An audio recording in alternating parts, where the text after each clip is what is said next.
Good morning and welcome to Sunrise. I am Alero Edu. Just a reminder, this is the last time in 2023 that you'll be seeing us on this program.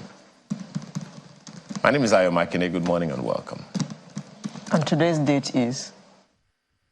What's today's date again? Wait, let me check. Yes, I got it.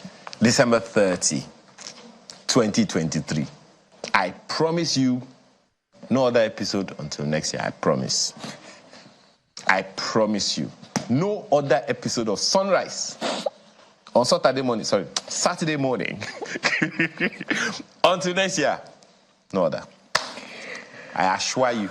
Only God knows what my partner has been eating. Oh, I had a cup of kelkel all through Christmas week. I had a cup of kelkel because he's very verbose this morning. And I had banga after a long time. Yes, with plantain flour. 2 days in a row, Thursday and Friday. Yeah, someone is looking guilty. Yeah. So you had banga soup. Well yes, done. I did. I even made it myself. Yeah. Yes, under supervision. Under supervision. Thank you very much. Thank God for video calls. Yes. Yes. Well, hope you had a good Christmas. Christmas. Apart from eating banga, what else did you do? Generally, I have a culture of having Christmas every day.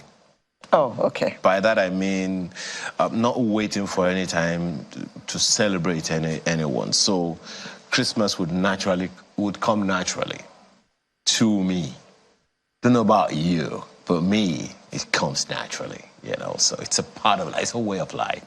And that's one of the things that a number of people ought to do. If you review your year so far, what would you see? Would you see disappointments, or would you see missed opportunities? Would you see missed goals? Would you see things that you weren't able to do? Or would you see things that you actually did? Was your cup half full in 2023? Or half empty? Or half empty. It's a function of choice. But whatever it is, still give thanks and don't waste your time having regrets. Just pick yourself up and move on. Slide yourself into the new year and just hope for the best. Because, but really, that doesn't mean you shouldn't plan. Oh, yeah. What's the difference between the old year and the new year? 1 second. That's it. 1 second, and you're in the new year, right? So then, now want to wonder, okay, so what really is the difference? It's the meaning we give to it. We wait until midnight here in Nigeria. In Dubai, I think it's about 6 or so hours ahead. 3. Oh, 3 hours ahead. And I also remember there is this... Australia is about 14 hours ahead. So someone took off from one country in 2023 and landed in another country in 2022. Oh. Okay, I get. Exactly. I get. So it's a function of perception or perspective. You were talking about what Lagos State was doing to you. Yeah. It's amazing how, we always talk about communication, seeing as we are communicators. So we always put a lot of premium on it most of the time on this program. And we'll always talk about government communicating with the people. And we always say, you know what? If you told us, we just might understand and actually sympathize with you. But you just keep quiet. And I'm referring to the roadworks by VGC on the Lagos-Ekpe Expressway. Oh, by the way, Lagos and Ekpe will soon become one city. You mean the rate that development is going on in that area. You mean the way Lagos and Ottaha are almost becoming one? Yes. Yes, and Lagos and Shagamu. Oh, yes. well. It's growing on all sides. So that road has been abandoned for a while, and it has caused those in that axis untold hardship in terms of traffic. A friend of mine lives in a place called Napier Garden Estate. It's about just over a mile after the second toll gate. Sometimes it takes her an hour and a half from the toll gate to her house, which is a distance of about 1 mile. And it is because of the roadworks at VGC, which has just come to a halt for several months now, and nobody has said anything to anybody. So nobody knows what is going on. If that project had been completed, it would make people who live in that area, it would make their lives so much easier. But the state is not doing anything, and the state is not saying anything. Well, let's put that back at the feet of the representatives of the people in that environment. First of all, let me begin from there. Because there is a reason they are members of the House of Assembly in Lagos State. They work at Ikeja. How frequently do they go back to base to relate with their people, to represent their people? So let's establish, first of all, that there is a failure of representation. So whoever you are representing, whether at the federal level Etiosa, or at the state level representing Etiosa or any element of Etiosa, that box begins, first of all, at your table. Begins and stops. Because at the end of the day, those representatives are just lawmakers and overseers or oversighters or whatever it is I want to call it. You know, but at the end of the day, it's the government of the day that has to get the job done. So let's begin by putting that at the feet of the people who are supposed to ensure that the welfare of the people in that environment is well taken care of. So if you do not know them, Google it. Because they are collecting money. They get paid for representing you. So let's begin from there. They get paid for representing you. You know, I always say that every Nigerian has 10 staff. Every Nigerian has 10 staff. Local government chairman. No, councillor. Deputy chairman or vice chairman. Chairman. Member of the House of Assembly. Deputy governor. Okay. Governor. Member of the House of Reps. Reps, Senator, Vice President, and President. 10 staff. You have 10 staff. So the ones who are... Never mind that they don't see themselves as your staff. Which is why we keep saying the office of the citizen. Yeah. We don't realize how powerful we are. Exactly. And that's on us. Exactly. So let's begin from there. So if you don't know who your representatives are in the environment where they're supposed to deliver certain dividends to you of democracy, you don't know them, Google it. Senator representing my area, mention your area. House of Reps member or House of Assembly member representing your area. Google it, find them. Locate where they are and call them out wherever. That's number one. Number two is the issue you spoke to about communication. The office of the governor is not going to get it done. It is some ministry supervising some contractor who will ensure that those things get done. This is the way government works. So if we do not know these things and call them out, we'll just be shouting all over nothing. It reminds me of something that is happening in Plateau State as well. So for those of us in Lagos, in these environments, and those in Badagry, anywhere work is supposed to be going on and the work is not going on, please call out the people who are supposed to get these things done. They don't like the embarrassment, and you don't want to embarrass them. You just want a good life. You just want the work to get done, full stop. Just want things to be done the proper way. Yeah. You know, we had this conversation talking about how governance affects people directly. We had this conversation with the governor of Plateau State, and he was saying something that was very, very scary. That there is an environment in Plateau State that's been occupied by what for want of a better word, outlaws. People who are anti-state or whatever, English word we want to use for that. And so I'm wondering, so what's holding us from dealing with them? God, I'm hearing something like we need to see the president, we need political will. Do we need political will for the soldiers to do their job, for the police to do their jobs? Do we wait for the political will for NDLEA to invade into any environment where they're doing And if the government drugs? knows that they're outlaws, it means that this information has come from down below. So down below knows that they're outlaws in quotes. Exactly. So what are they waiting for to do the needful? So I'm at a loss at the way some of these things occur. People are not having the good life simply because some people want to create some local governments outside Enclave. for themselves, and we're just looking. So, well, since this is back at the table of the president, maybe the president will at this juncture now intervene. And those who are working around the government to also say a thing or two about it. Some special assistants, special advisors, and all those things who have the ears of the president in case he is not listening right now. Because people are going through too much already. People are going through too much already. With a bag of rice at 65,000 naira. Cost of living in Lagos, in the urban Nigeria is harrowing. How much more those who are in Sokoto, in Kebbi, in Zamfara, in Plateau, in Borno? So we need to do better by the people, and there is no better way to do better than to do better. Is there any? No. So I don't know how else to say this other than to just let us know that, look, we have to do the needful for our people. Yeah. You know. They say you owe them, but they haven't told you that you owe them. So how are you supposed to pay? And she said something had been flagged on the insurance thing because that had been that had been raised since April. So it had become overdue. Are you following my drift? I'm looking for the road to follow. Yes. They have written you a ticket, but they have not given you the ticket. So how do you know to go and pay? This is LACVIS, I think they're called. The Lagos State Vehicle Inspection Service. That's right.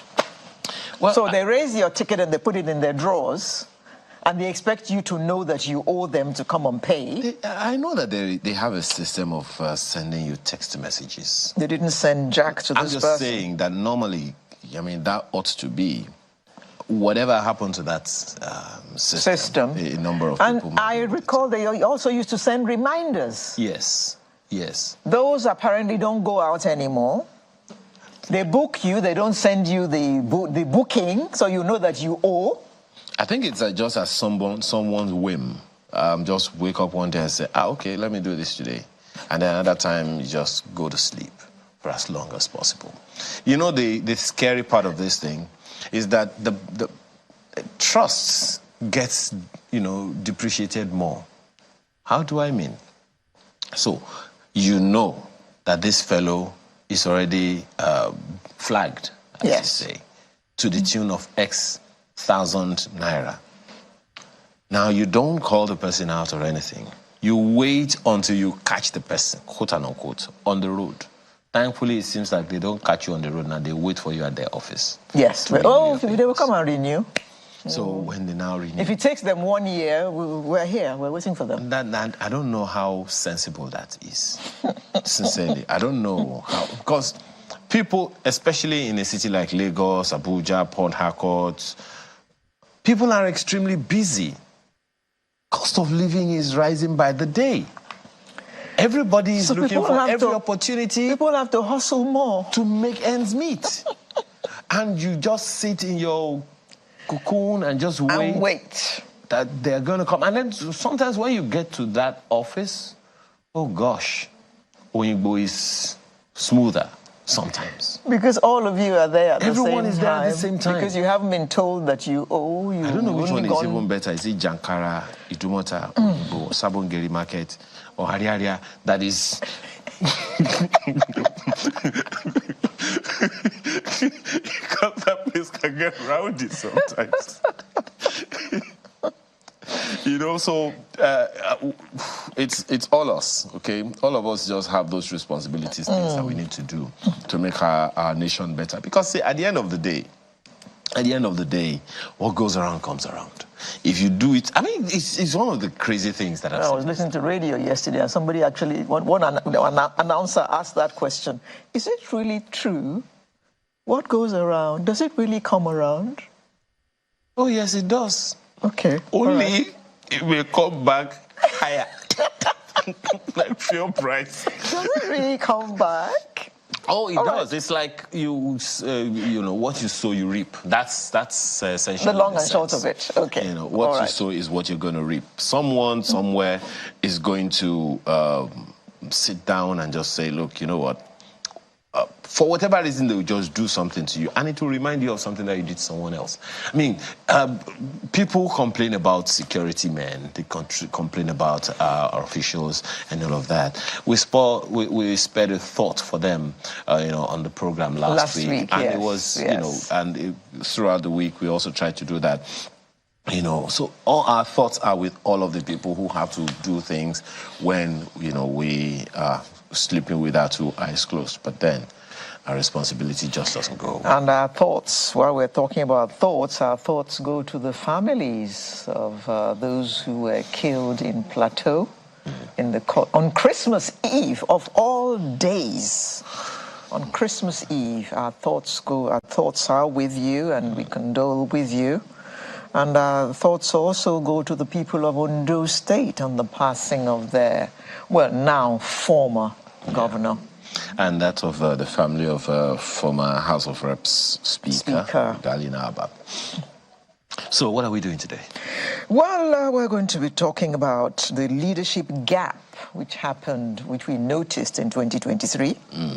Especially because we have such multi-level... Let me not get into that yet. And then, how about missed opportunities, particularly in the entertainment and tourism segments? What's all that all about? More to come. And then we'll be looking at our lifestyle segment. We'll be looking at life clarity. What's that? We're going to review. No, you review your life in 2023 and preview your life in 2024. Okay. Are you going to try and keep fit? Are you going to abide by all those things that we were told? All those doctors who come here and just ruin our days, our Saturday mornings, remember? They make us feel very sober after they've gone. And then add to that New Year resolutions that last only a few weeks. Only a few hours. Only a few hours. And our artist of the week today is helping us close the year with a bang. Yeah. She's a she. Oh. Not a shim. She. She. And a she that you would not like to miss, I promise. Very big she. It's a very big she. Very heavy she. It's a very big she in that industry. Eh? One of the earliest and one of the best. Still prime. And I call her Omoskua. That's all I'm giving out. Since we don't know you're Omoskua. She's Omoskua. So do yourself a favor, grab a cup of cocoa. Oh, cocoa. Whichever part of the nation you are in, and we'll be right back. Okay, so it's time to talk about the leadership gap for you. Just before you talk about the leadership gap, a reaction came in just now about what we were talking about in the opening.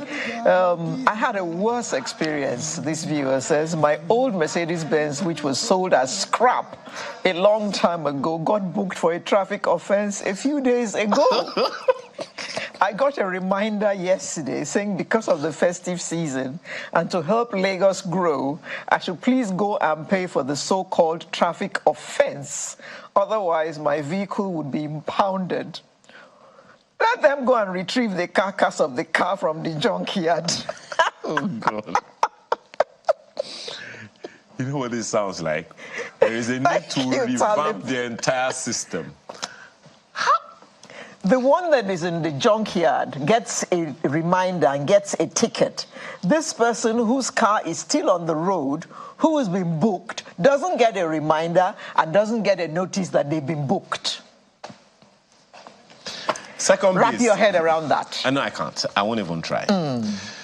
Now, the end of the year is usually a time to reappraise, take stock, pause, look back at our achievements, and identify mistakes, plan for the future.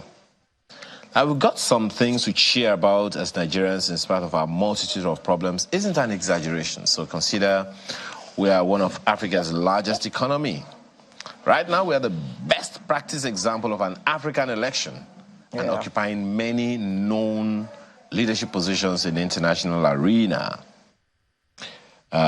Mention African Union, ECOWAS, AFDB, and the rest of them. So, although these are all something to be proud of, these achievements are beclouded by the prevailing challenges of poverty, hunger, unemployment, corruption, lack of infrastructure, and terrorism. Well, put that in the insecurity docket. So, what does this tell us?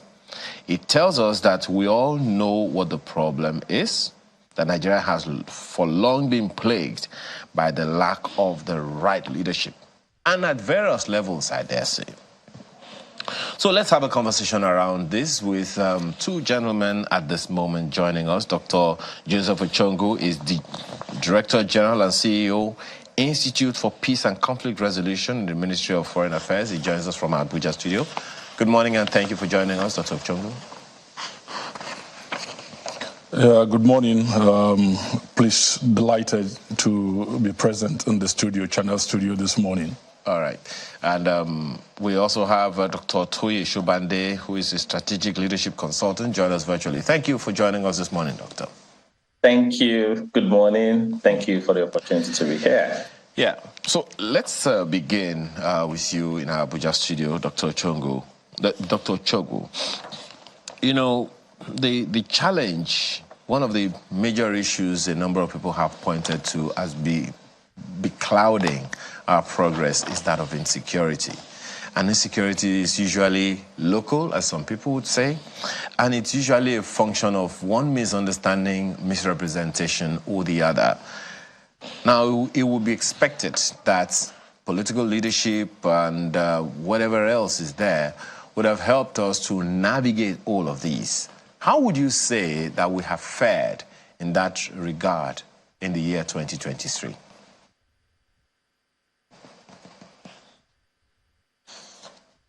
I think the year 2023 was a significant timeline, you know, for Nigeria in terms of transition politics. It's a year where we, once again, you know, successfully were able to transit, you know, in terms of our political leadership in Nigeria, which is very, very key. If you look at issues around peace, security, development, and governance, the first and foremost is to do leadership transition. That is the transfer of leadership from one particular political party to another, or within one person to another. You know, it is very central in democratic practice. So I think the year 2023 was a year that was filled with a lot of back and forth actions, dynamics, complexities, you know, controversies. But at the end, you know, we still had a very successful election, you know, that has produced once again the All Progressive Congress under the leadership of President Bola Ahmed Tinubu. And that is where we are, you know, and then we have the party mandate, you know, which is the Renewed Hope agenda with 8 priority areas that have been put in place. I think that I'm just going to be a bit frank, you know, as a Nigerian in this place. And I've had the privilege, you know, of working very closely with 2 former presidents, working directly in the office of the Chief of Staff to the President. I'd worked with President Goodluck Jonathan. I'd worked with the former president briefly before I left in 2016 and then DFID as conflict advisor. I think that all these men are great men. I mean, you should look closely for them. Men with human face and all that. But again, if you look at the wider society in terms of the complex nature, the configuration of our society and how leadership recruitment has been, you know, over the years, I think that is where the major problem is. But I'm very optimistic, you know, with the present government in terms of with the president coming to power, doing some of the first smart decisions in terms of the quick reconciliatory moves, you know, the dialogue, you know, and the negotiations back and forth, you know, that he put in place in his first 1 month once he came into power. I think that to me, you know, is a very promising component of it. What we need to do now is to ensure that we have the right leadership recruitment, you know, across all the sectors, you know, and then to ensure that in all the respective ministries, departments, and agencies, we are able to bring the intellectual wing, men and women, who are outstanding in their respective fields, to lead some of these ministries, departments, and agencies, as well as the private sector. Yeah. Dr. Chogu, which is where the challenge really is. But let me take Dr. Shubande's opening comments on this. We have a multi-level leadership system in our democracy. The powers of the president are different from the powers of the governor, different from the powers of the local government chairman, even though a number of people will put a lot of question mark on that. They are also different from the powers of the legislature in the bicameral House of Representatives and Senate, and the Houses of Assembly in the various states. So they have checks and balances and all those things. Do you see that structure as being a challenge to our governance structure or leadership structure, or it is something that is actually complementary, Dr. Shubande?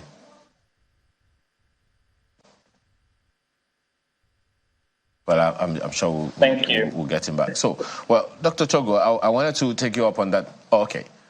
But Dr. Shubande, I understand you are there. I hope you got the question. No, I didn't get the question. I was out and I tried to come back in. Okay. Yes. All right. The question is, we have a multi-level leadership structure in our democracy in Nigeria. The president, governors, the legislature, Senate, House of Reps, and so they have checks and balances among themselves. But the challenge here now, which is what I would like you to speak to, is whether that is a challenge. The issue is whether it's a challenge or it is something that's supposed to work for us. Because a number of people will be wondering, how come we have all of these eggheads, so to speak, that are supposed to do one thing or the other, but then we still have this challenge of leadership gap that is not producing for the people as one would expect? Yeah, in principle and in theory, we have the checks and balances in place. But what checks and balances ought to do is to help weigh in into the power dynamics, where each arm of government does what is prescribed for it under the Constitution, and where there are violations or there are excesses in the performance of one arm of the government or the other, they are not necessarily seen to be adversarial, but complement each other's role in nation's development, in the nation's development. But a friend of mine put it succinctly when I was discussing with him why we have it this way, that it is seemingly not working, is because there's a power chasm in our leadership structure. There's a power chasm. The word chasm there talks about a gap. There's a gap, there is a difference in the vision and in the purposes for governance. And that power chasm is reflecting in every aspect of our lives. For example, the average Nigerian cannot guarantee access to justice. And the judiciary is an important arm of government. And our inability to access justice also erodes our trust in whatever the government is doing. So the inability of the average man on the street accessing justice real time negates those checks and balances that we are talking about. It negates it completely. Now, checks and balances is not meant to be that one arm of government is against another arm of government. It's not that the legislature will now be excessively against the executive or the judiciary will be against. No, that's not what checks and balances is, to be able to curtail the potentials of excesses of certain variants that may occur in the discharge of their duties. And is to help redirect and rechannel the focus of each aspect of government to the fulfillment of the constitutional roles and the objectives that are supposed to play. But as a result of this power chasm that I described earlier, that's why we now have a non-functional system that everything seems to be on the executive alone. The focus is on the executive. And as long as the focus remains on the executive, we do not see the roles or the constitutional provision rules that have been provided for the other parts to do. For example, we've seen some of our lawmakers in the course of their campaign, tell us what they want to do when they get to office. And you cannot differentiate what they are describing to you different from what the governor is also campaigning for. I've been at a meeting where somebody was pitching to us and we had to help develop a strategy for her senatorial aspirations. And at that meeting, as she was describing her aspirations for what she wants to do as a senator, a lot of people started opening the constitution for her and reading it out to her, that this role, this job, this thing that you are describing that you want to do here is not on the exclusive list of the federal government. Somebody brought that up. Another person said, this seems to be the role of the governor of your state, not your job if you become a senator. So that also creates the ineffectiveness, because how many people go into some of these roles to understand what the function is, particularly within the legislative arm? What access does the people have to their legislative representatives in their local constituencies? How many people know the office or know the campaign manifesto of those who are representing them in their various constituencies?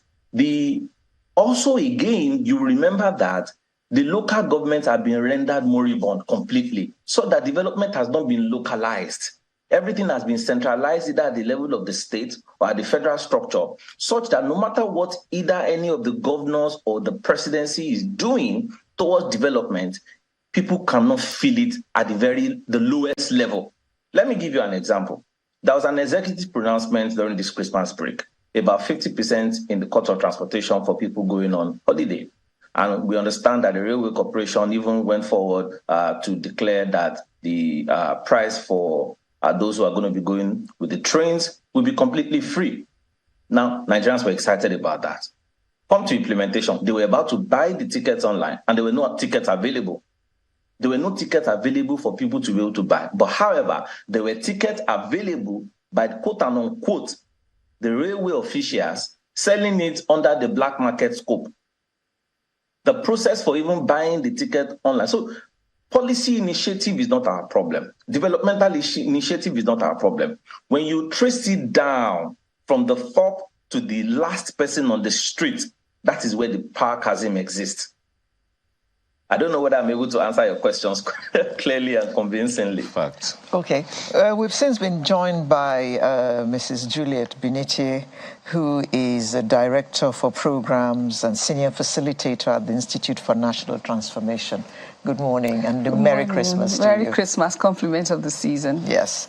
I don't know how much of what Dr. Shobande said that you heard when you came in, but I'd just like to pick on the part about the checks and balances.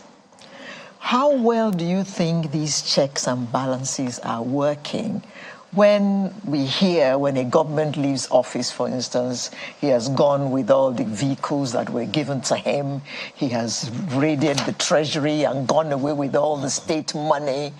I mean, is that checks and balances working as far as you're concerned? You know, one of the things about leadership and nationalism is that we are not there yet. A nation, for me, was fundamentally destroyed by 1975. We started going down the road, especially where a lot of people were retired who were civilians because of a coup. You know, there was a difference between the fact that there was military coup during the Gowon era, and you had civilians who were real civilians working in the civil service. Nigerian civil service was the creme de la creme of West Africa. We taught West Africa what civil service was all about, and we began to develop leadership to the point that we were giving leaders to nations and lending them, and we're paying salaries of teachers in Trinidad and Tobago. And so when the people were retired, my father was part of those kind of people. They were retired all that with knowledge. Nothing. The knowledge base they had was not transferred. The character of the 1960 men into the 70s was not passed down. A nation is built on character, not policies. Policy itself can only be functional where character exists. We have lost the character of a nation. I don't care what policy you make now. If we do not go back to national orientation, the nerve for this country to get back to where she is has nothing to do with whether the dollar is tumbling, the petrol is up, something is down. The character of a people will determine how far they go. A great man once said, he said, a nation is not known by their natural resources, but they are known by the wealth of their values. At what point in time does a man know that the seat I have is not my personal property? And therefore, everything I'm giving within them, I mean, what's her name, Mrs.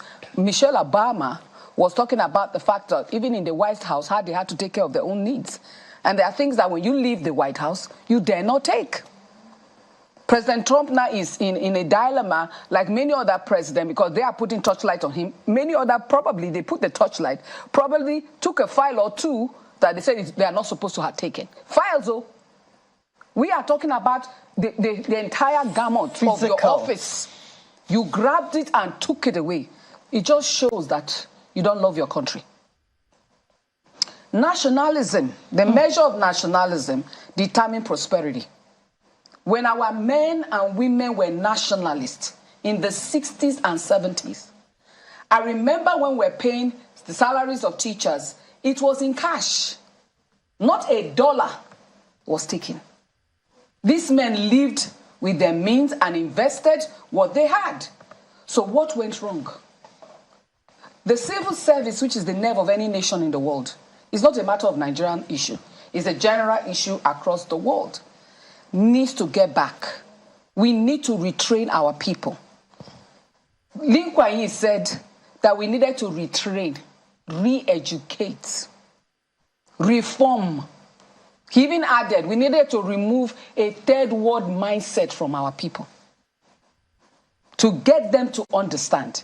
And when you have an elite class with so much education and no value, no character, you can't build a nation. Nigerians are well educated to a certain degree. Of course, the literacy level is still high comparatively. But if you call the number of Nigerians... High or low? Illiteracy is high. Oh, illiteracy, yes. Yes, illiteracy is still high. Yes.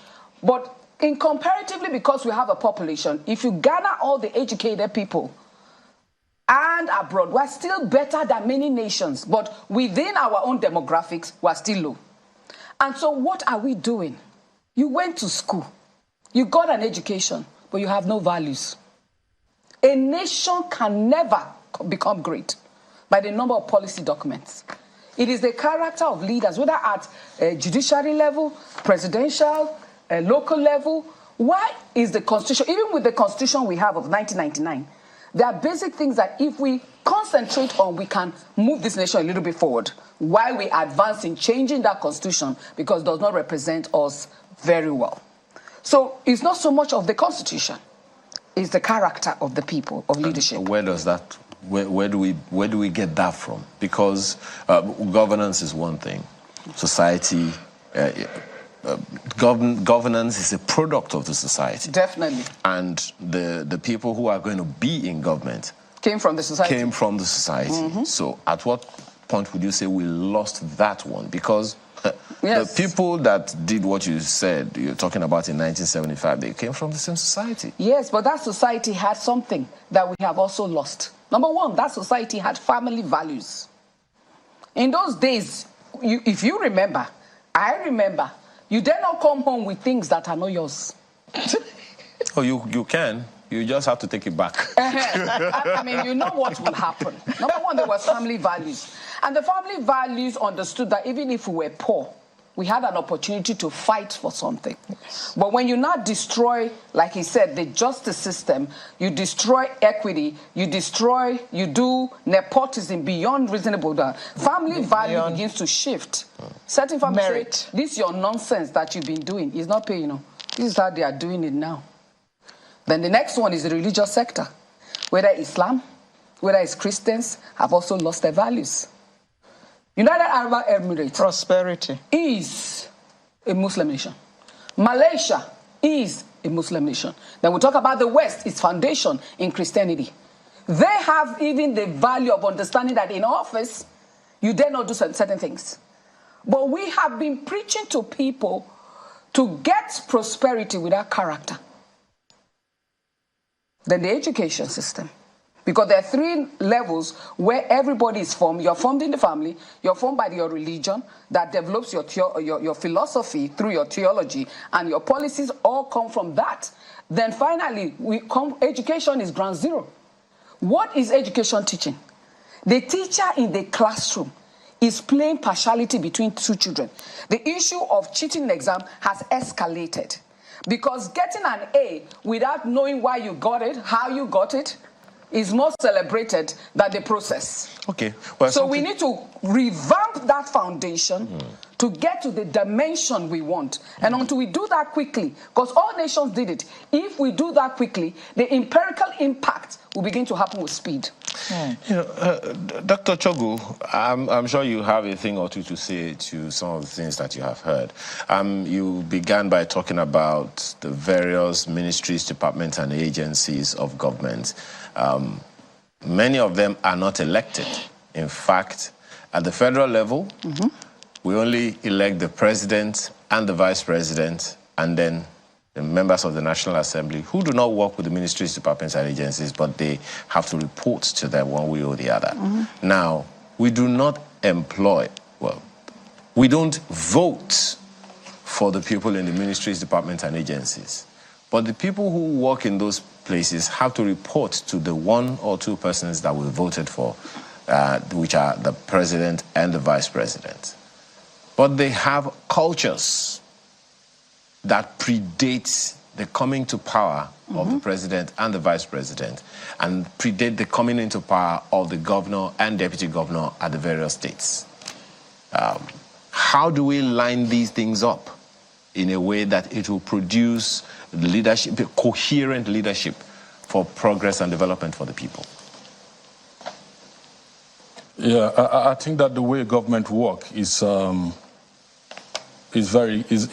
clear. I think Julie Benite just talked about the civil service. The civil service is the engine room of any government, either at the federal, state, or local level. So it therefore means that you need men and women, with the relevant skill sets and capacities, to be able to drive government policies. The politicians come with their manifestos. They come with their programs and agendas, that fits into the constitution, of the country. And then it is the responsibility, of the technocrats in the respective agencies, ministries, departments, of government with their respective mandates, to be able to drive those programs and actions, of the political party in power, into fruition.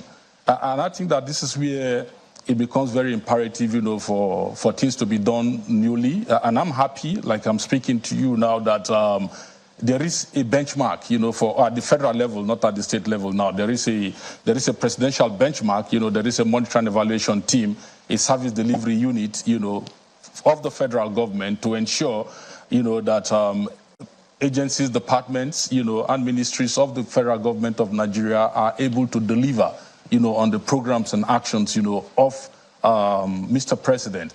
And if you look at that, the difference here is that there is a monitoring system to check how these agencies are going to perform from time to time. In my own ministry, that is I'm under the Ministry of Foreign Affairs. There is going to be a monthly report, to the Honorable Minister, of Foreign Affairs, on what my Institute for Peace and Conflict Resolution is doing part-time every month. And he's going to report that template to the Secretary to Government of the Federation and then move on to Mr. President. So I think that these are new developments, that will activate, every ministry, department, and agencies to perform. And don't forget too that Mr. President have given a very clear directive in terms of delivery. It's either you are delivering or you are out. So I mean that it's a public office, and a public office holder has to be altruistic, has to be committed, has to be dedicated, to deliver on the mandate. That's the expectation, Dr. Chogu. Anything outside that, it's completely off it. That's the expectation. So one of the issues, my apologies, just a second. One of the issues that we have battled, even from the previous government, is that of collaboration. The former president, I remember, 3 different times called security agencies together and said, you guys should collaborate. The same president, said, I think it was in 2018 or 2019, that Nigeria can pull 100 million people out of poverty over the next 10 years in collaboration with states. Now, you have talked about what the federal government is doing. Perhaps the challenge here is coherence and collaboration. Coherence of policies, of what Madam calls character, that people will see and say, okay, we have a direction. The president and the state governors, they are in cahoots. So what are we missing so that people don't expect too much or much more than the president or the federal government can deliver? Yeah. Go ahead, I can hear you. Okay, great. This is the missing link. The missing link now is how we are able to translate these government programs and activities, down the line, to the state governments. We need the state governors buy in, into what the federal government is doing. And the governors too, they need to free the local governments, to be able to perform. Because as we speak, the local government is the front line of the delivery, of any government programs and activities. And if the local government is missing, which I think we have all agreed, across board, that the local government is not functioning the way we want them to function. So I think that the governors they owe Nigerians the responsibility and their respective states the responsibility to free the local governments and allow the local governments to perform. I think that in a different forum I've said that why Lagos seems to have worked over the years is because perhaps of the local government development areas that was created as at 1999 to 2003, 2007. Otherwise, we would have been hearing almost about similar stories, around those places. And I think, again, you mentioned the issue of collaboration with the military. There is an extent to which the military can do. There is an extent to which the security agencies can do. And don't forget, too, that we have a professional military cadre, in our system with our democracy. We are not operating under a Praetorian guard, that is to say, a Praetorian military that can go outside of the law to do certain things. So if you look at the complex nature of the conflicts that we face around the country, they all happen within local governments. They all happen in very large swath of areas that are what they call ungoverned areas, or where people don't stay, where the response capacity, of conventional military security system to reach will obviously take time, like what happened in Plateau and what has been happening over time and all that. So we need to begin to rejig how we deal with our rural sector. Because what we are facing now is what I've termed the ruralization of violence, and the inability of the existing structure, to meet with that level of violence, that we are facing in this country. So we need the local government to be opened up. And once we open up the local government and they are functioning, we'll be able to pinpoint particular areas, within the states and allow local government to take certain level of actions. Where they cannot take actions, they take it to the state. And where the state cannot take it, they take it to the federal. And that is how these things are going, how I think that 2024 is going to make a whole world of difference. In terms of collaboration, the tri-services are collaborating very well. And I think that even the tri-services are collaborating with the DSS. And I'm saying this, as somebody who is privileged to be in the system and working with the system. And I believe strongly, too, that there are brilliant men, and women in all these services, that can actually bring this thing to an end. And I'm sure that with the political will, that we are seeing, we all have to work together, both civil, military, to be able to nip this whole thing in the bud and bring it to the bud and bring it to an end, and then end this shame. Because whether we like it or not, it's a shame. It's a shame. I've worked in this sector for over 20 years, and I'm completely appalled, that we still have a frequent and recurrent incidences, of these things. But like I said, we need to re-energize ourselves. We need to strengthen our collaborations. But by all means, we need to allow the local government systems to work. If the local government systems do not work, then there is just very little or much that we can achieve, and that's the obvious truth. Okay. I've been in the front line of the reform of the local government system and the state house of assembly. Okay. So we need to actually free these places and allow them to ventilate democratically, so that we can make mileage and achieve what we need to achieve. You know, as a nation and as a people, we cannot continue on this track again. And I think that 2024 should be presenting us this opportunity for us to make a world of difference. Okay. Dr. Ochogo, but as long as the state assemblies do not want to pass the thing about local governments getting their funds directly, there's really nothing anybody can do, even though we all know that governance really affects the people at that lower level. As long as they don't get their own funds to do what they want for the people, and the state's houses of assembly do not agree to it, they do not domesticate that policy, there's nothing anybody can do. So, Dr. Shobande, let me take you away from civil service and all that. Do you think there's enough mentorship and guidance for future leaders? It's a very risky question to say yes or no to. And I will say that because, you know me, I'm much more aligned with the fact that mentorship is built on sound value systems. And it's like, as if Ms. Benite was here the last time, exactly a year ago, you and I had the same conversation where I alluded to the fact that whatever transformational objectives we want to achieve in our nation in terms of leadership development still rests on the fact that family values comes first.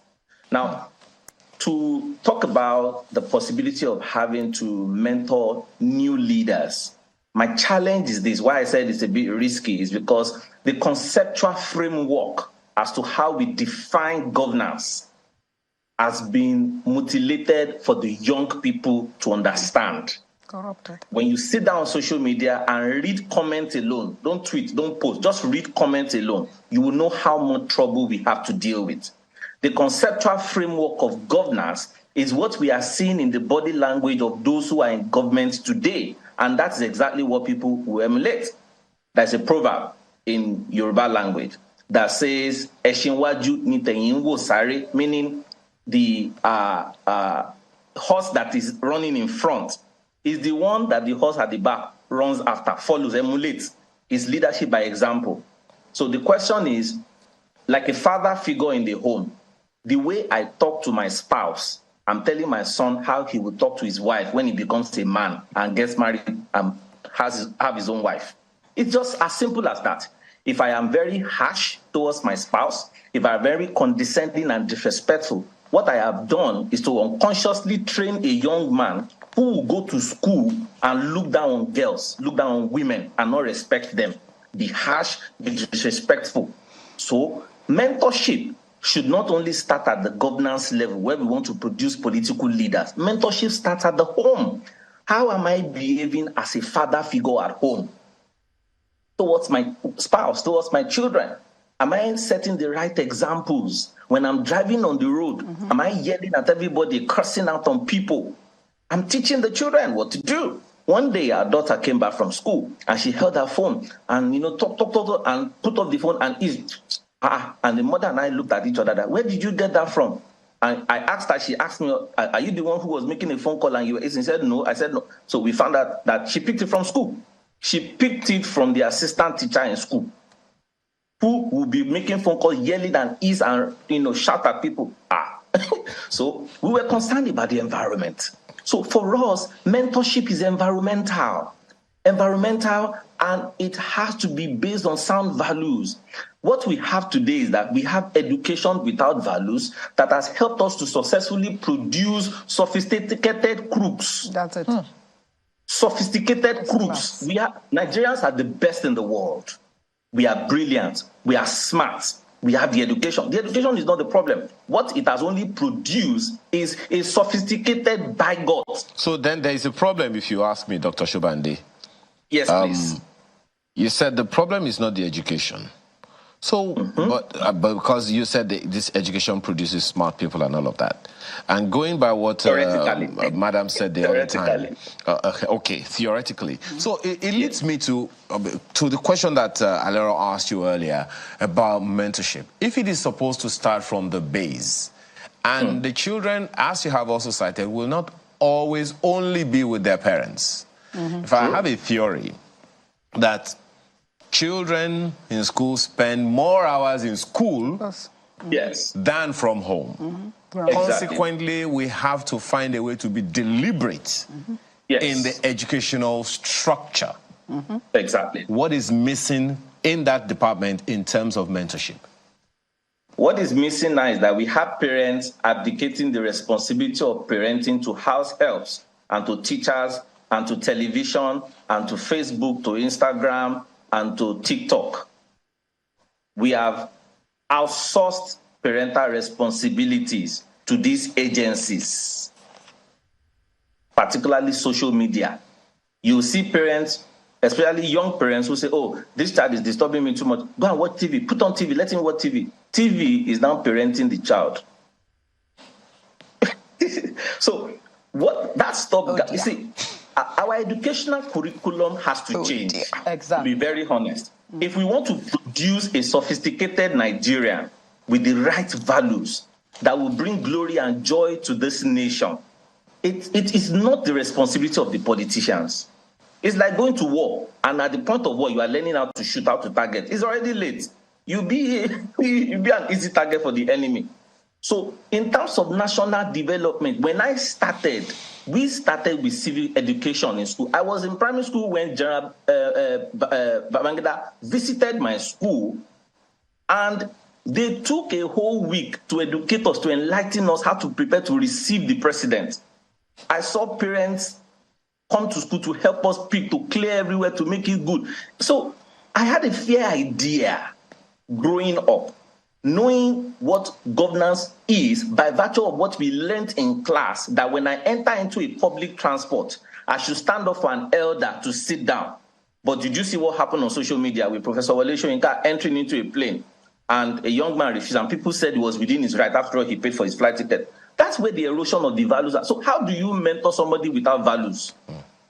How do you mentor somebody who the parents will not even allow you to, impact the values on them? I said, no, don't teach my child. You're not the parents. I didn't, So all of those shows up. And like I said, how many of our messages in our religious institution is transformational towards mentoring people to produce law-abiding citizens?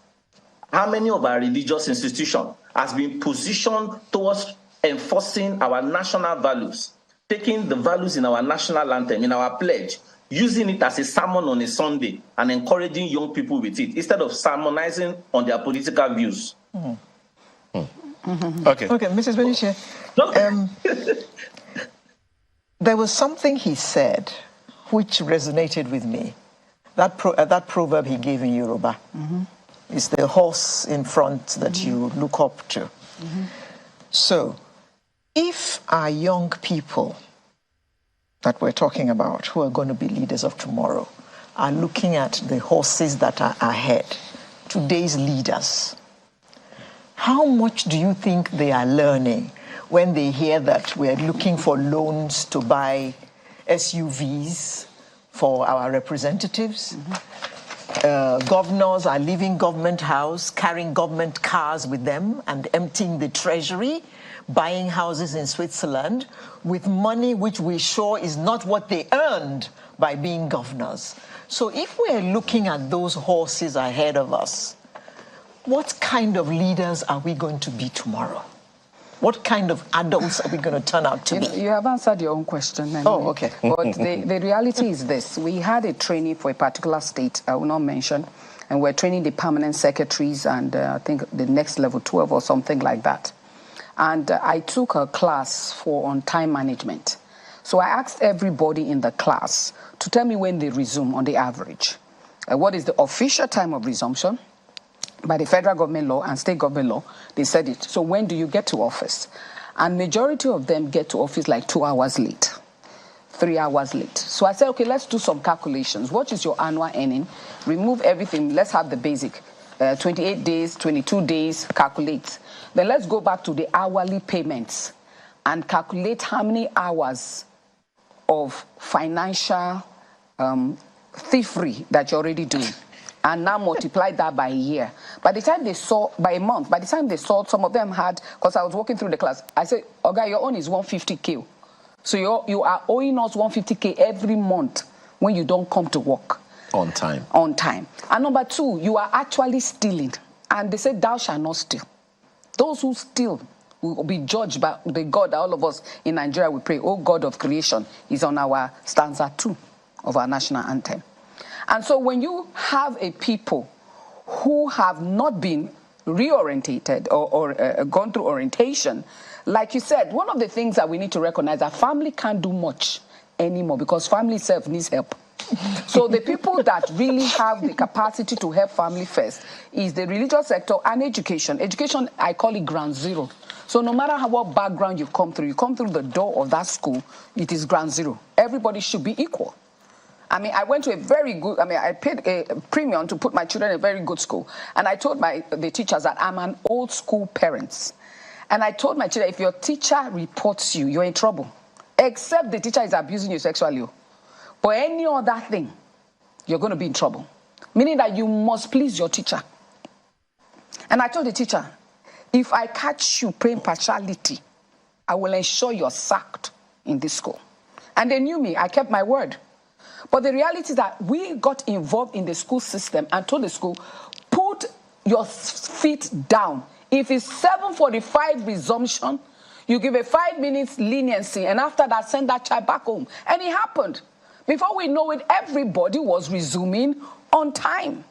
You see, these things have happened to other nations. We're not the first nations to be going through this comme ci, comme ça leadership of up and down and making ourselves look as if we are one brand new people on the face of the deep.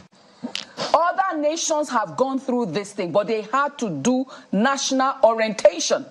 Without national orientation, the product of policy, the financial investment into a nation will be stolen. Like you said, why won't the man steal? The judicial system will give hookers pokers. You know, in the law, the man who steals the goat, physical goat, gets punished faster than the pen thief. Where is the law for corruption? Can anybody show me what is the ABC law on corruption and the consequences and the consequences? In my opinion, my passion is national retention. I believe more prisons should be built. People need to go to jail. I say if I have the National Retention Office, I will do flogging corners. Because if I can't put you in jail too quickly, we will flog you with some stripes like they used to do in Singapore. Singapore had to go on flogging. Remember they flogged an American, and the Americans were complaining that an American was flogged in Singapore, breaking their own laws. And look what he told the Americans. This is Singapore. This is not America where children can talk back, do whatever they like. And that same fellow that they were complaining about, few months down the line, back in America, he beat his father up. So a nation decided that discipline, accurate discipline, behavioral discipline, there's called behavioral discipline. All of us went through it. There's called decorum. I hear people playing their video phone without earphone. If you have video, you just play video. You're in a crowd. And I say, excuse me, sir, I don't need to hear your video. You're disturbing everybody. Get an earphone. We assume that people will know these things. Singapore taught the people how to use the toilet, how to spit. They built high-rise building. People were taking their sheep and their goats upward. And pigs. He told them, no, we have created pens behind.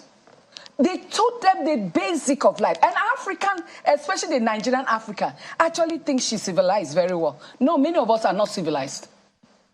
And if you don't have civility, you will not have productivity. If you don't have productivity, you will not have prosperity. And where there's no prosperity, the GDP will not show. Singapore is at $90,000. They have a vision by 2040 to hit $100,000 plus per capita. We are still struggling with 8,000, and we come up with hocus pocus. Oh, Northern Nigeria, middle belt is the one dragging us down. Maybe all of us will be at 10,000. Why should we be at 10,000? With all the natural resources that we have across the nation, we should be championing GDP. But a nation that cannot even process her people how can she process her product? Okay. So leadership, there's a lot of work to do. Dr. Chogu, in 2024. We're running out of time now. Since we have identified some of these gaps, what should we be doing to try and correct some of them in the coming year? Thank you very much. I think that, like all my colleagues, have mentioned, one of the key areas that we need, going forward is a sanctioning mechanism. We need to strengthen our sanctioning mechanism. Everywhere you go to, there are ethics, there are ethical considerations, there are code of conducts, for every practitioners. There is a constitutions, there are laws, and all that. So what we need to do actually is to strengthen and sharpen our sanctioning mechanism. That is to say, if you are found to have fall short of the law, you pay the price for it. And then that comes to the issue of our judiciary. To be really up and doing. Because all these things we are talking about, until we are able to punish offenders, we really can't go nowhere. There are good people across the country, both the private sector, the public sector, and all that. Men and women of integrity, and all that. So we must strengthen our sanctioning mechanism and make people pay the price, for whatever they do, so that people don't go scot-free. And because they've gone scot-free, they become a model, for other generations that are coming, that I can do this and go free with it. Let people pay the price for their offenses. And the more people pay the prices for their offenses, I think the better it is for us. So I think that in 2024, there should be a much more sanctioning, of offenders, in different sectors. Okay. Consequence management, that sounds like. Dr. Shobande, what are your thoughts, concluding moments? What should we be doing to bridge these gaps? My thought is we should have a reform of the institutional framework that regulates behavior in this country. We should have a reform of the institutional framework that regulates behavior. We need to reform our educational system. In fact, for us to even do it, because without strong institutions, all of these things that we are saying is just pure preaching, nothing happens. Our institutions are weak. Our institutions are weak. Let me give an example of one institution that is very close to the people, that the people will emulate the behavior of the leadership in that institution. It's still the religious sector. When we have pastors of churches sit on gold thrones, what is special about the bottom of the pastor that is not special about the church members? Why should we have somebody who has the protection of the Almighty use army to protect himself to enter in the midst of his own church members? That's another issue for another day. So what I'm saying is that there are certain behavioral parts that need to be regulated, where those who are in government obey traffic laws, where those who are in religious leadership obey traffic laws. That's right. The quality of teachers cannot produce anything solid at the moment. We need to give the proper remuneration for those people so that they will not compromise their values at the expense of the values that they are supposed to impute into our children. Okay. So all the institutional framework that we need to survive with, particularly the civil service. The civil service require a lot of transformation and reformation. And I am hoping that this current government, with their body language, is working in that direction.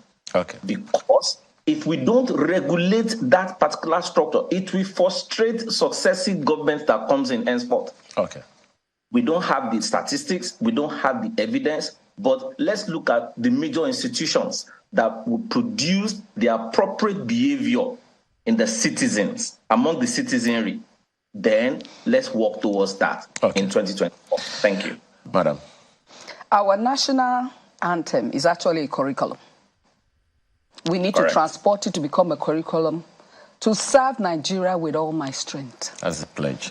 The pledge. And that's the pledge, both national pledge and the anthem. You say, "Oh God of creation, direct our noble cause, guide our leaders right. Arise, O compatriot. Nigeria call obey, not Ibibio call obey. not a Shekiri Kolobi, not Nupe Kolobi. It is a Nigerian core. So your tribe is secondary. To serve Nigeria with all my heart, not half measure. To give it all that it takes. That is a curriculum to even start with. But the nation will never become great until we reform the people and they become civilized, because all nations went through this feudal system of bigmanism until they began to learn servant leadership. Juliet Benitier, Servant President. leadership. No, that's another conversation altogether. Another conversation altogether. Juliet Benitier, President, CEO, Lady Ecclesia Foundation, and Director for Programs, Senior Facilitator, Institute for National Transformation. Thank you so much for your time. Thank you, sir. Thank you, man. Dr. Joseph Ochogu, DG, CEO, Institute for Peace and Conflict Resolution in the Ministry of Foreign Affairs. Thank you so much for your time, as well as Dr. Toye Shobane, who is a strategic leadership consultant. Thank you so much for your time, gentlemen. Thank you very much. Thank you. Thank you. All right, so we take a break now. I don't even know. Well, we'll be right back.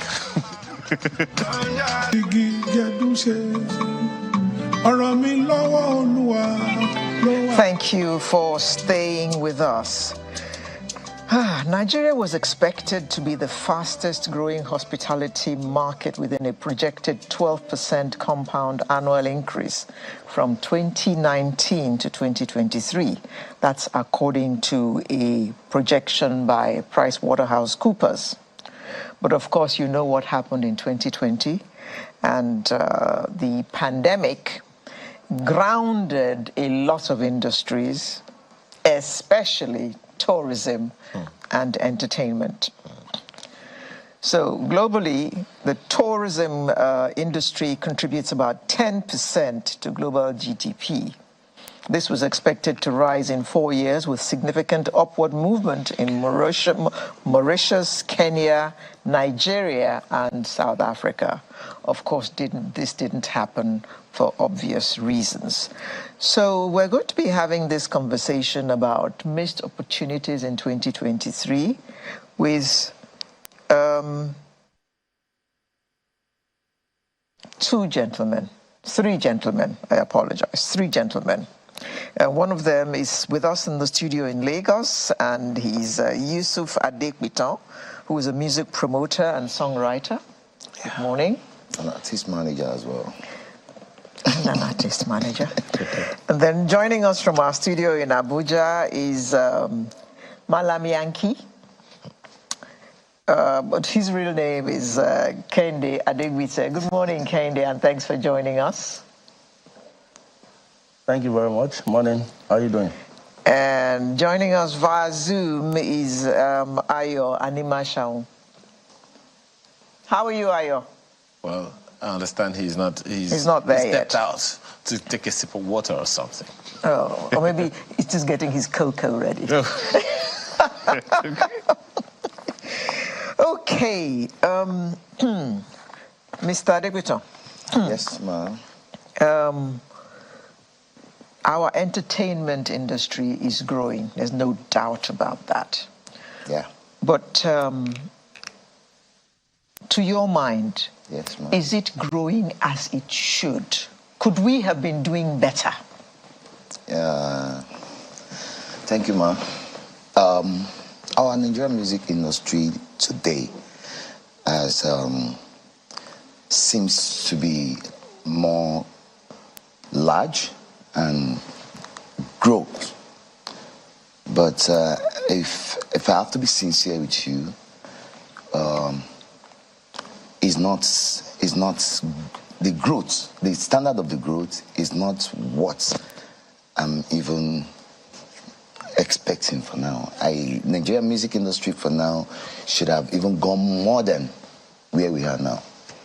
If probably we have the support of government, like in Western world, in for example, in abroad, like US, America, they have structure for their entertainment industry, which their government assists, supports, and provide,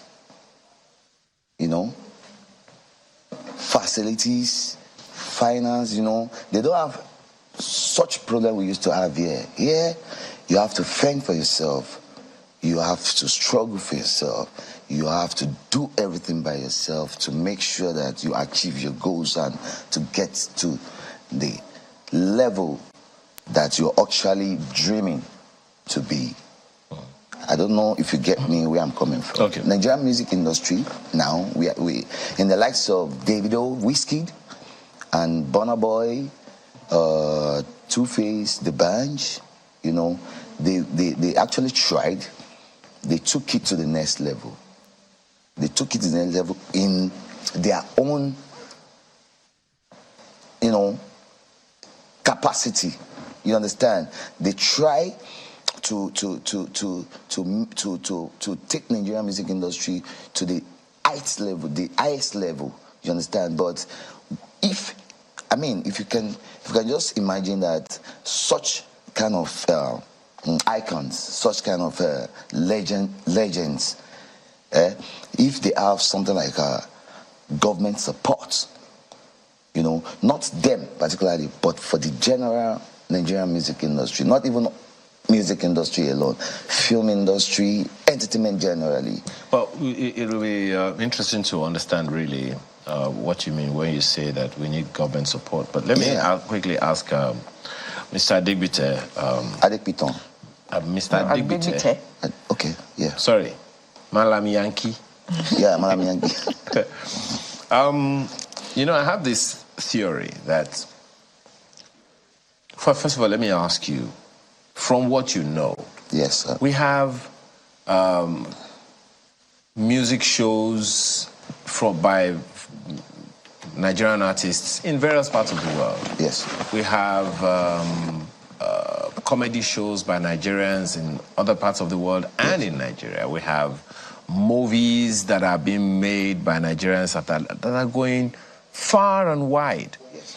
What do you think we are missing, Mr. Adigbite, in that space?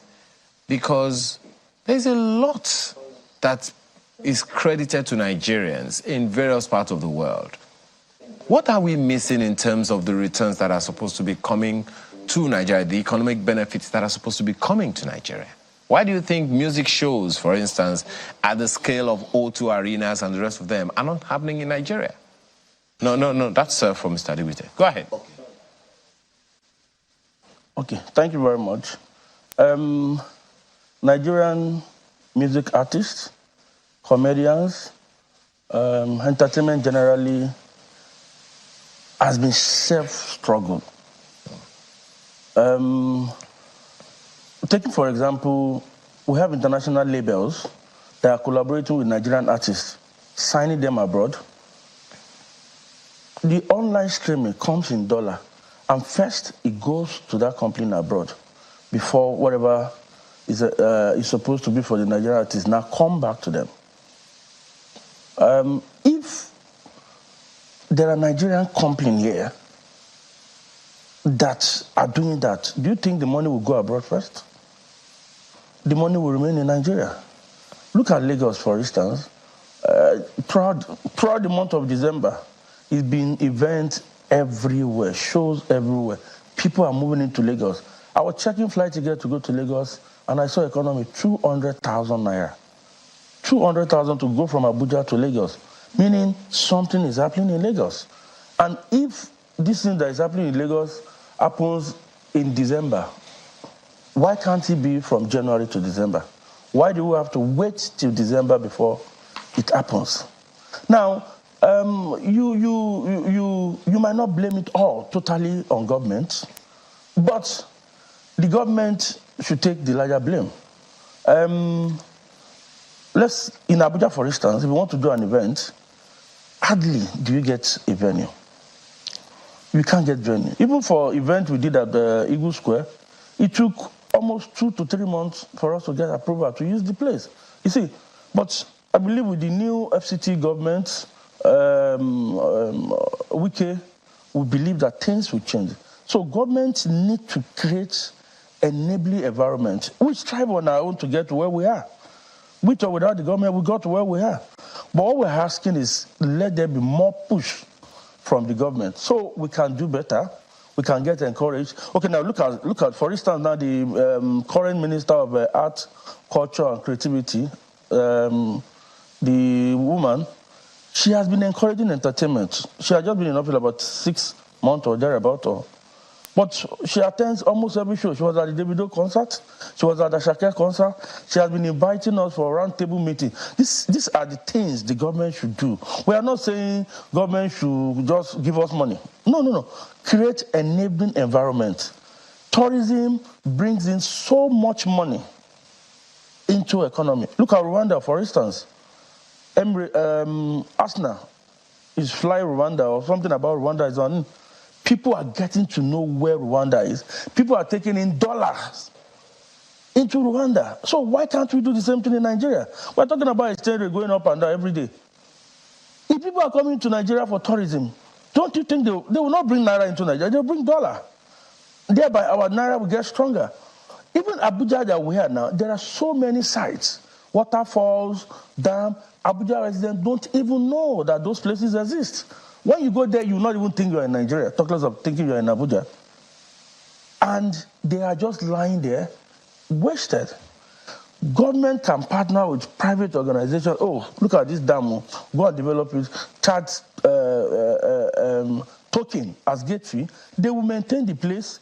They will beautify the place. They will keep that place alive. They will make money from themselves. They will make money for the government. They will employ people. So government needs to create enabling environment for us to strive. Thank you very much. Staying with you, how much is insecurity affecting the business of entertainment, seeing as a lot of it happens after dark?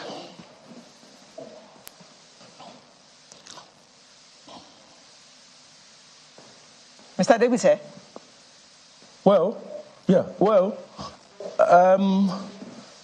Some years back in the era of good luck, insecurity was more dangerous than it is now, and we survived. Nigerian entertainment came into limelight around that good luck time. Despite the insecurity, good luck government supported us, supported entertainment. It was during good luck that even a lot of comedians came up because they will yab him, they will crack jokes about him. Nobody's harassing them. So insecurity, yes, we know insecurity is a big problem, but when people are happy, you tend to think less of the insecurity. All right, I don't think in a way the insecurity will affect us that much. Okay. Because we are past that level. Okay. And with the present government, I think I think entertainment will strive more than it has been before. Okay, let's quickly bring in another, the third of the men Alaro talked about the other time. Mr. Ayo Animashaun also joins us. He's a publisher of Hip Hop World magazine. He is the founder of Hip TV, and also the founder of the Headies Awards. He joins us virtually as well.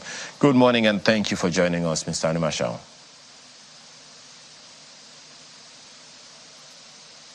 Okay, we can't hear you yet. If you can, I don't know, maybe on mute or something?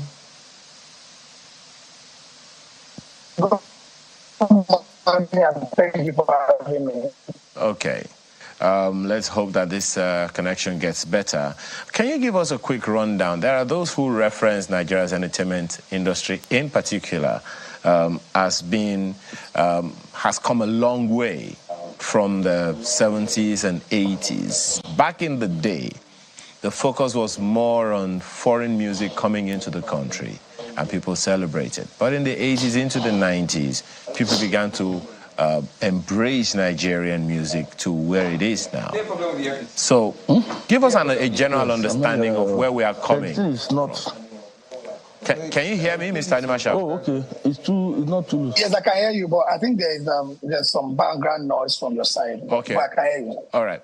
So that background, give us a background of where we are coming from, what we may have missed, and what we have lost as a result of what we have missed. Okay, I can only start from when about 30 years ago, when I started my career in the entertainment industry. And yes, you're correct. You're correct. We were largely consuming foreign music. I also remember that when Hip Hop World magazine started, before Hip Hop World magazine started, during the days where I used to publish songbook with lyrics, we had probably 90 or 95% music in the songbook, and that's what we are consuming. And I know that there were a few Nigerian artists that set themselves apart then, the likes of them. Onyeka Onwenu, Ebenezer Obey, King Sonny Ade. Then later, we had Alex O joined them. Then, as the years passed by, we had some other guys, Lieutenant Shotgun, Alex Zito, and that was an era where we had before then we had Christian SN Ibokwe, and that was then. But later we started having like urban contemporary Nigerian music and Nigerian artists, and artists that appeal to the young people more at that time. I think this era started in the late 90s, where you had pop play, you had remedies, then we later had guys like Triceman, and a host of others also actually created good music. The Black Ravens, there were so many, Rough, Rugged and Raw, Mode 9 with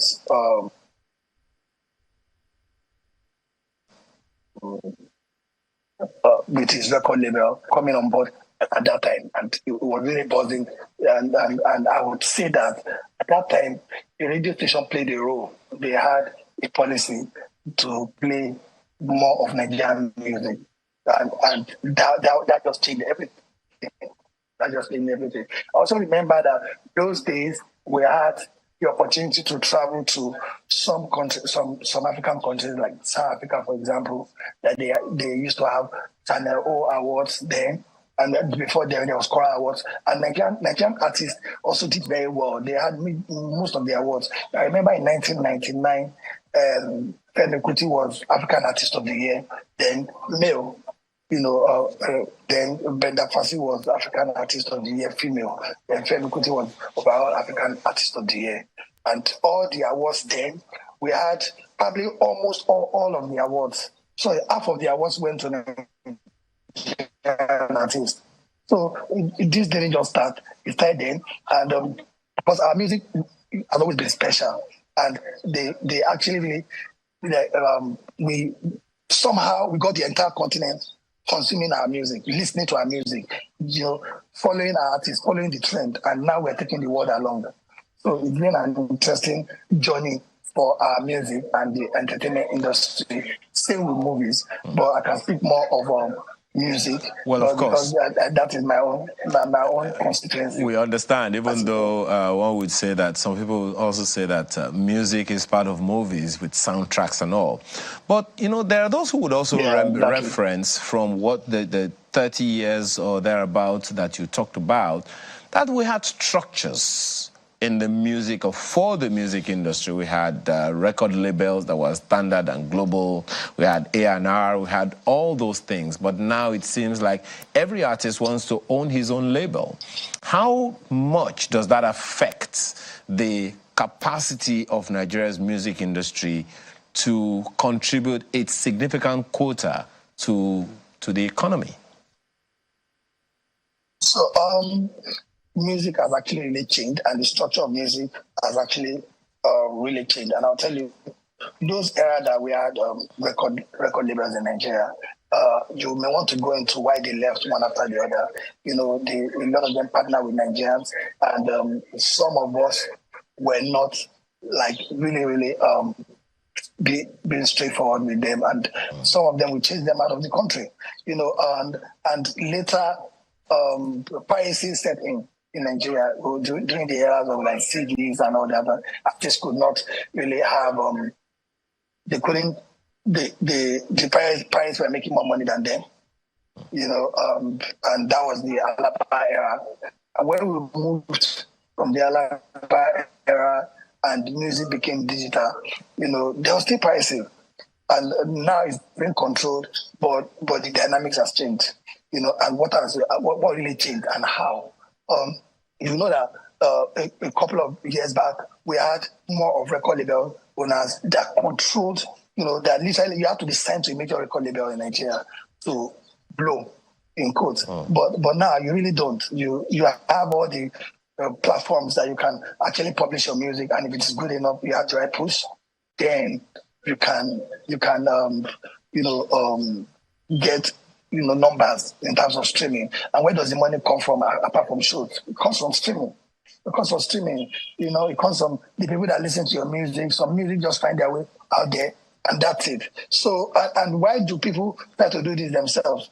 Some record labels sign, cutthroat deals with artists that, you get probably 25% or 30% of what they get. And then some artists too. Some record labels don't make money after many years of signing the artists because the artists, do shows and they don't get back to the record label. They collect the money, they have another manager, they do side also, and the record label, they're like, what's the point? I spend so much money shooting your videos and putting you out there and the money doesn't come back to me. So it's just a very, very, you got into a very interesting situation. I like to put it like that. But now, things are totally different. And I'll say this, the people that make, because of how we are and the things we've done for ourselves, the people that make the most money from the culture, for the music, from Afrobeat, as it's now called, they don't look like you and I. They don't look like you and I. They've not been here for 30 years or 20 years or 18 years or even 10 years. They are, some of them, they refer to them as culture vultures. Whenever it is big and it's anywhere in the world, they go, they put in money there and get a lot of money from it. That is why even some of the Nigerian record labels have to partner with them because they're the ones with the money. They're the ones with the structure. They put you everywhere around the world and they get the money from it. As long as your music is good, the world wants to listen to your music, they make sure that it gets to the people that want to listen to your music and they make money. And that's with everything. If you have it, you don't treasure it, you don't manage it well, people that know what you have, whether it's gold or diamond or even human resources or talent that you have, they're going to come for it. Okay. Same thing with our football. Okay. You see how the world is taking us and they're just, putting us where we should be on the global map. That's what's happening right now. Okay. Mr. Adekpiton. Yes, ma'am. Mm-hmm. There's been plenty of talk about intellectual property protection. Yeah. At what stage are we now? Okay. I mean, your various bodies and... you took it up at one time and there was a whole, there were intellectual property lawyers and all that. So how far have you gone with that now? Because that's a very important part of what we're talking about. I would even like to explain more about that. Mm-hmm. Intellectual property is, for example, I have an artist and the artist is talented because when we started back then, Nigerian music industry, you only need to have the talent. The talent speaks for you. Then, even if you don't have money, if you have the talent, you blow. If you have a very good promoter, you are going to blow worldwide. During those days, I don't know if you understand what I'm trying to say. So then, talent speak. But now, everything has changed. It's not even about the talent again.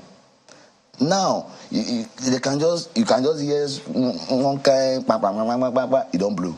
I take blow. You understand? So now, there's no bad music. Every sound now is good music.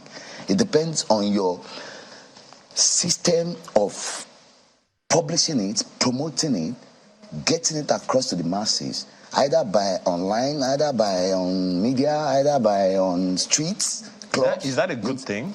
Because there are those who say that, you know, some of the music we have today, they have seriously eroded culture, seriously eroded character, eroded morals in the society and all those things. Yeah, that's what I'm saying. Now, music has changed. Even the platforms that we promote music to get to the masses to blow has changed. Before, we promote artists probably on radio, you don't blow. But now, it's not like that. You have to, you know, put it on TikTok, put it on Instagram. Are you saying by that we need more regulation? Yes, that's what I'm saying. Nigerian music industry still need a very, very strong, foundation that we need to. That's why when you asked me the question the other time, I told you that we need government support. Because number one, Nigerian music industry, we have to work on law. There is what they call law. If there is law in the country, the law should be able to bind everybody, either the citizen, either the artist, either who you be. The law should be able to bind everybody. You know, I sign you, you're my artist, I shoot your video, I promote you, I get you house, I get you car. It's business, so I should be expecting something in return. So fine, you are the artist, you have the intellectual. I'm a promoter, I'm a songwriter. So I can write song for you. I write song for almost A-list in Nigeria. You write your song, and you get paid for them. Yes. And you get paid for it. And yes. Okay. I write song for them. I'm sorry, you've heard a lot of songs that I wrote that you don't know is me. Either you hear it from one A-list or B-list artist in Nigeria. I don't want to call name. You understand? So this is what they call intellectual property. As an artist, you have your right to get what you're due to get from your label or your investor. You understand? So, but at the same time, you need to pay back, to be loyal and be straightforward to your label or your investor.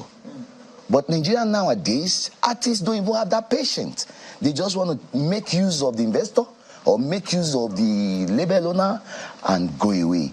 That's what I'm saying, that our law is not even standard for now. Let me take that question to Malami Yankee. Malami Yankee, intellectual property. There was a lot of talk a few years ago about no protection for intellectual property. Yes. What is the situation today? Because I know that some of your unions and things took it up at one time, and there was a lot of talk about it. How far have you gone with protecting your intellectual stuff? Okay, I think technology has helped us in a way. I can remember some 10, 15 years ago, Charlie Boy and a host of other artists with Tom Alaba demonstrate, destroy CDs. But I can't hear that happening again in a long time because you don't buy CD anymore. You stream online and you get paid. And you pay to do that, and the artists get paid. So I think technology, in a way, has been able to help us to a large extent. If you check now, artists make so much money. When I say money, I mean money in dollars from streaming online. And because we Nigerians have accepted Nigerian music, and we have also been able to export it to other countries, everywhere you go in the world now, they are downloading Nigerian music. At the airport, they are playing Nigerian music. In shops abroad, they are playing Nigerian music. So you are forced to download it. And in downloading it, you are paying. So the guy in Alaba, even if he produces a CD, nobody is using CD anymore. Everything is now digital. We play it on our phone. You can connect your phone to your DJ set and you are playing. You don't need a CD like before they used to do CD. So I think to an extent, that has help us to protect our intellectual properties.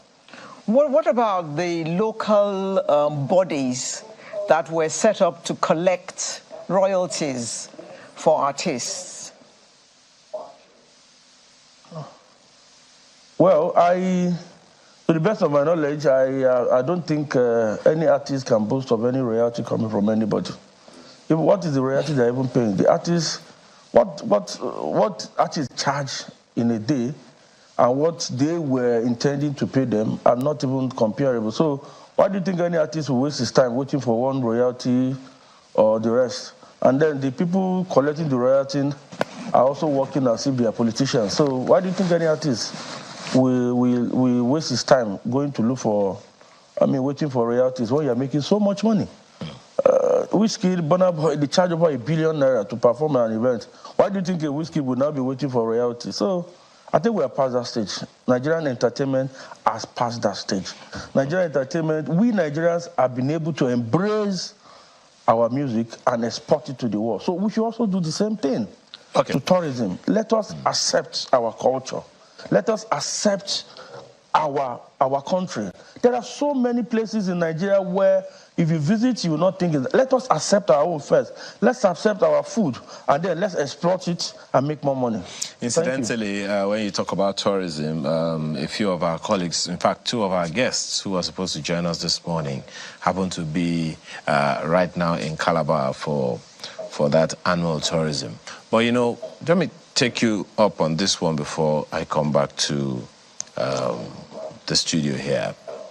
Sadegbite, you talked about Burna Boy, talked about Whiskey, talked about Davido, and a host of others, Rema and the rest of them. Animasha mentioned the other time that you don't even need to have spent so many years in the music industry these days. 5 years, 10 years, once you are able to put your voice out there, you can reap rewards within a very short time.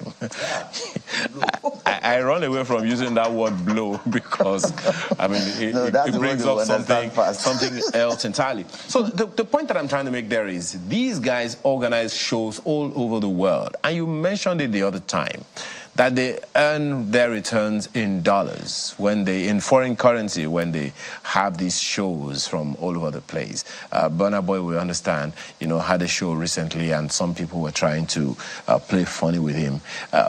But back in time, we used to have concerts in Lagos, for instance. Big concerts, annual concerts that people look forward to, the Lekki Sun Splashes of this world, the Golden Tone concerts of this world, and the rest of them. Do you see those times coming back? Especially in the light of what you said about our security being better than it was. You see those days coming back so that whatever investments, they stay here in Nigeria and not, dissipated all over the place to strengthen the economy, as you said. Okay, thank you very much. Like I said, if you go to Lagos now, to go from Abuja to Lagos, it's about 200,000 naira economy. Simply because everybody is moving to Lagos. What is happening in Lagos? That's the capital of entertainment in Nigeria. Eko Hotel is booked, fully booked. Everybody is doing one event or the other in Lagos. See, it's gradually coming back. That's the truth. It's gradually coming back. You see, we are already stressed in Nigeria. Nigerian youth are already stressed. So the best thing we can do for ourselves is to enjoy ourselves, whichever way we find it. Although the economy is not so friendly, there's not everybody that can afford it, but averagely, most of us can save up for it and make our life comfortable for ourselves. So for me, I like looking at Abuja, for instance. We had a minister that was there for 8 years. He doesn't even know what is entertainment. He is not encouraging it. He was discouraging us. He was seriously discouraging us. You write him a letter, he will not even respond. They will not even do as if you are writing a letter. But let a politician write them a letter, they will reply. But now we wrote to Wike. Wike want to use Eagle Square. Eagle Square has not been used for any event for more than 8 years. He approved it. Those are the people that understand what is entertainment. Those are the people that understand what is youth. Those are the people that understand what we contribute to the economy. Because if the youth are engaged, gainfully engaged, they will not even think of crime. I come to an event. The event, when you do a concert now, a lot of people are employed. Temporarily, permanently, a lot of people are employed. In Eagle Square, we had over 400 policemen. And they all still collected something small, okay, thank you for coming. So you can see, indirectly, everybody is happy. Indirectly, we are making people happy on our own. Okay. So what we're asking, let government give us enabling environment. Okay. In Nigeria today, there are no venues. No venues. Go to abroad, there are 20,000 capacity, 30,000 capacity for concert, and they are fully booked before the event. We can do that same thing in Nigeria. But there are no venues, apart from a hotel. Well, I'm sorry, Mr. Adegbite, just a second. Do you agree with him, for instance, that there are no venues? Yes. Wait a minute, just hold your horses. In the times, I think we used to have this, alcoholic drink that sponsored shows annually. I think it's my friend Benga Adeyinka that used to host one of those shows. It was the National Stadium in Lagos they were using. There are two stadia beside themselves in Surulere here in Lagos. And there is one in Akwa Ibom State. Yeah. So, and the other venues that are being used by, packed out by the Burna Boys, the Davidos, the Wizkids, they are similar venues. So when he says there are no venues, TBS. The TBS is there, even if it doesn't have the kind of capacity. But hey, there's Teslim Balogun Stadium, there's National Stadium in Lagos, there's Abiola Stadium in Abuja, and several others spread all over the nation. What does he mean by, should we sue him when he says there is no venue? No, to me, he's a little bit right, because, okay, you're talking about TBS now. You're talking about maybe Atlantic view, Are you talking about Atlantic? You understand? There's Landmark. There's Landmark. Yes, Landmark is a private. There's National Stadium. There's not. Yeah, let me explain. There's National Stadium. There's Teslim. We can't just say we want to do show now. We wake up now and we say we want to go down for Teslim. Do you know what it takes? Because a hotel has the security, there's comfort. There's no comfort in TBS. The last show I went to TBS, I know how we run. What was pursuing you? The hoodlums, the area boys. But he just talked about 400 policemen. Right now at the last venue that he talked about. We need at this stage we need comfort. We need comfort. We don't need to, even if we are going to do outdoor shows like stadium or TBS. If we have the support of the government, it will be easy for us. 400 police, 300 LASMA. It's not easy. These are things that we need to come together. I don't mind. We join hands together. We'll write proposal to the government. This is what we need in Nigeria music entertainment industry. You understand? Okay. Please support. Please, we are begging them because it's not easy. It's not easy. We are just like everybody is getting what they want by themselves. Okay. We provide what we want, what we want by ourselves. Okay. It's not easy. 2024 is just 2 days security, away. You provide security by yourself. You want lights, you provide the light by yourself. We are hoping, because of the huge success that some of our acts have had, both within and outside Nigeria, we're hoping that now government has seen that, yes, this industry has potential, and they will be willing to support that potential. Yes, if so it becomes a reality. We'll do more. Starting from 2024. Thank you very much for coming to share your insights with us. Mr. Yusuf Adegbite, our music promoter, songwriter, who was with us in our studio in Lagos. And we had Malam Yankee, a comedian who joined us from our studio in Abuja. He's also known as Kende Adegbite. And then we had Ayoanema Shaun, founder of the Headies, who joined us virtually. Thank you all, gentlemen, for coming to share your insights with us this morning. A Happy New Year to you all. Sunrise will return in just a moment for the lifestyle segment.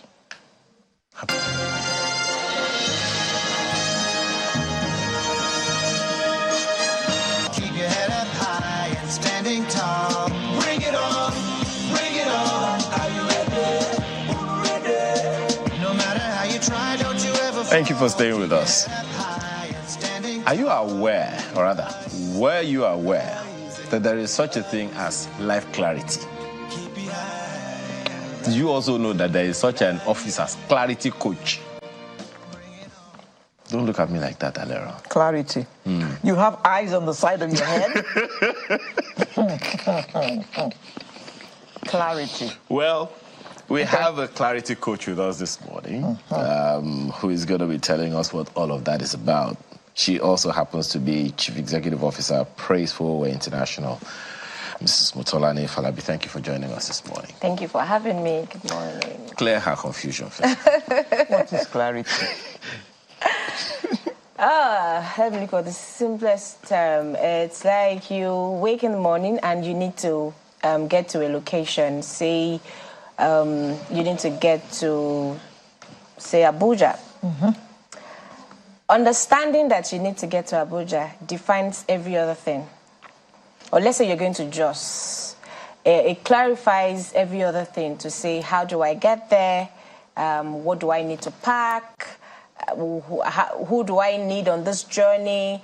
Clarity is simply understanding what the end goal is. Understanding what it is that you want helps you define every other thing that you will need to achieve it. So that end result is most important. So when you're not clear of what it is you want to achieve, then you might just have been wasting time. So I don't pack for Jos like I'm packing for Ibadan. No, you don't.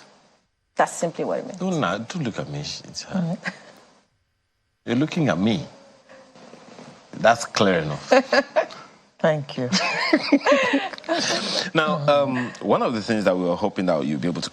First of all, you know, at the beginning of every year, everyone comes up with New Year resolutions, decisions. Okay, this is what I'm going to do. By the time you get to my age, you don't bother anymore. You're waiting for the time you get to your age. How long does that New Year resolution last in the first place? And when I asked you before we came on there, you said it lasts hours. Yeah. In some cases. Yeah. Do you agree with her on that? That so many people set New Year resolutions without clear objectives. They're just aspirational goals, right? Yeah, I have seen quite a number of people who set goals, and like she said, by the 10th day of January, they're like, no, you know what, I can't do this. So here and here, people set goals that they know nothing about. You know, people just want to, oh, this year is my year of, especially maybe when you go to religious houses, they just declare 1 year of something. What people have not learned my year of achievement, my year of success. My year of success. In what area, in what aspect? So, and you know, in Africa is where we do just 12-month planning. If, say, you're a graduate and you have a 10-year plan, to say, in the next 10 years, this is the life that I want for myself.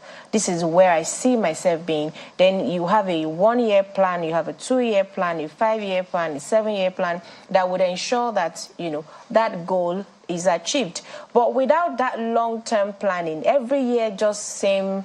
So if let's say, for example, I want to, say, make 10 million. No, don't let me use figures. Say I want to run a business and I want to have had like 10 stores in maybe Lagos. I could say, oh, maybe that's my 10-year plan. What should I have achieved by year 1? Or at least I should have started a store, you know, run the business, see how it is, and then look at how I can expand. So I could say by year 1, I would have 1 store. By, say, year 2 or year 3, at least I should have had the 2nd store. I will have understand, you know, basic things about how to run even the 1st one, then learning how to expand. By year 4, I will have had maybe the 3rd one. So that way you're able to break down that long-term goal into short-term goals, and then you can plan what kind of money do I need to make to be able to run this kind of business. What lifestyle? When people talk about lifestyle, they don't really understand what it is. Your life should determine your style. You know, the kind of life that you want for yourself overall should determine everything. How you dress, what you eat, the people you meet. It should determine everything. But people just wake up and say, next year I want to make 10 million naira or $10 million. The question is, do you have capacity to make $10 million? The question is, when that money comes to you, can you even manage it? Do you have skills? You just don't wake up and hope is not a strategy. You just wake up and I hope or I wish that in the new year I become this. Let's say you want to cut down 20 kg or 10 kg. You don't wish it all and then say, by January, I'm going to start going to the gym, and then by day 2, you're out of the gym because you're tired. There are no consequences oftentimes when we set goals for ourselves. Understanding that if I do not go to the gym and I do not cut down on this weight, this is the consequence. This is what is likely going to happen. No, we just set goals. Nobody would beat you. Can't I just take slimming tea? and you know, speaking to some of these issues is, you know, quite interesting. So clarity is essentially being able to determine long-term goals and breaking them down. Yeah. Okay. But so would that be a reason, in your opinion, why when people set goals for themselves, they don't meet these goals? Yes. You don't. So I have met with people who said, oh, year in, year out, I set goals and I don't meet them. And then I'm asking you questions. Why did you set that goal in the first place? They set goals because everybody is setting goals, or it looks like the next thing to do at the end of every year. The people who are setting goals right now, the question is, why are you setting that goal? Are you setting goals for a specific need or for a specific reason, or you're setting goal because everybody is setting a goal? What is the long-term thing that you're working on? If you're saying, oh, I want to rise in my career at certain level, by maybe in another 2 years, I want to move to this level at my place of work. Your goals this year should be what? What would get you that role? What do you, if it's learning, then go back to school.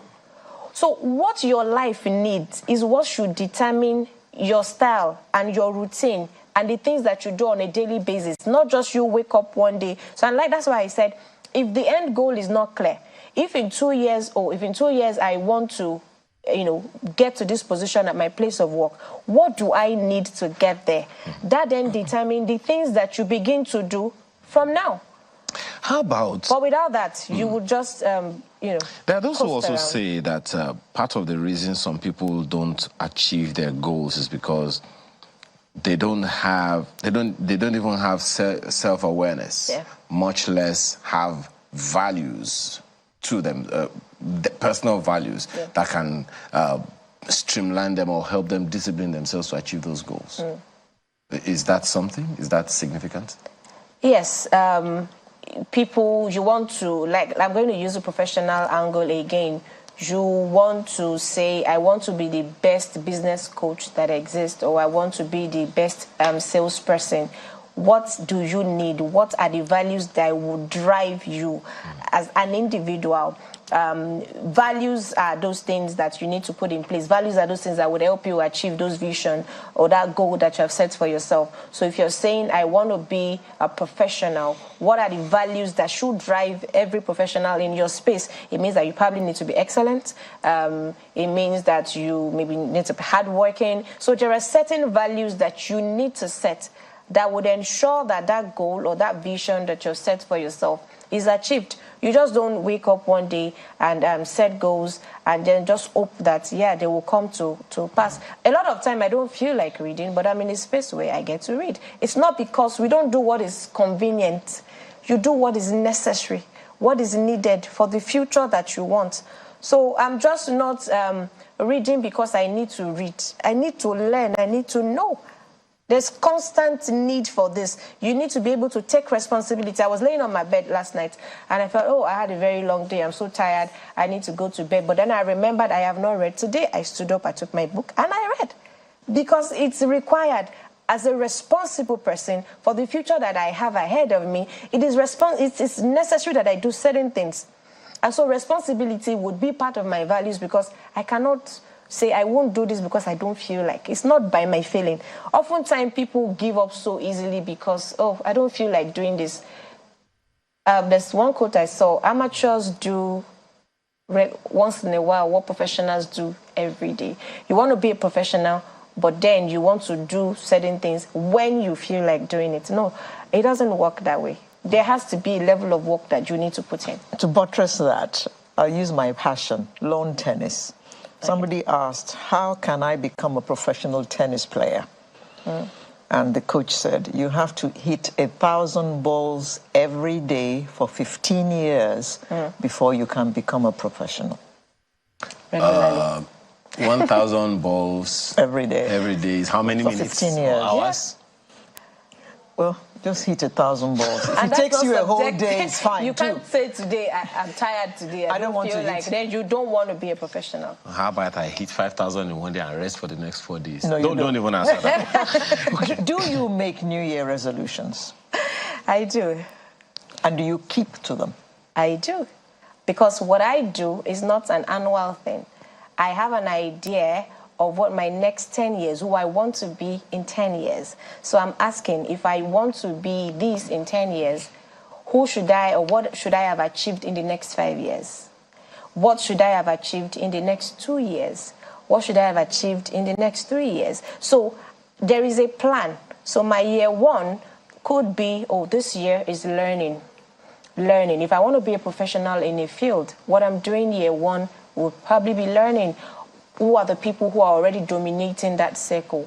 I'm reading their books. If they have if trainings, possible, you're meeting conferences, them. I'm reaching out. I'm learning everything that I can.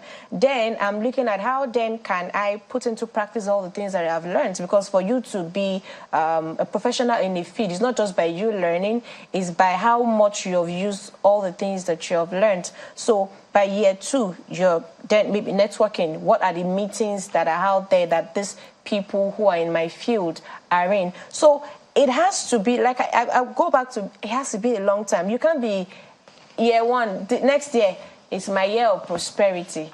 Okay, it's vague. Oftentimes what I see is people set vague goals. I said, but I'm clear about it. You know, when I started working in my organization, I came in as a PA to the then CEO of the organization. I just felt, you know, one day he mentioned in the meeting and said, I would want, you know, one day I want somebody who would take over, you know, this business. I would need to maybe pick the CEO from within the organization, or I would need to hire someone from outside. And then I said to myself, what does it take to be a CEO? Immediately I went online. That was the goal. Yeah, and I started, you know, making researches. I read every book that he had written, listened to every teaching, go everywhere that he's going, so that I am able to, I understand how he thinks.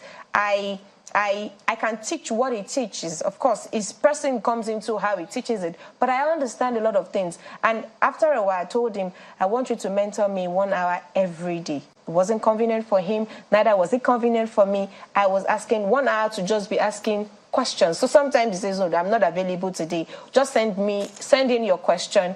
I would, you know, respond because I want to understand. And I was asking questions. I was going online reading about people, female CEOs, male CEOs, everything. And I was looking at the skills. I'm not a very put together person. I can be everywhere.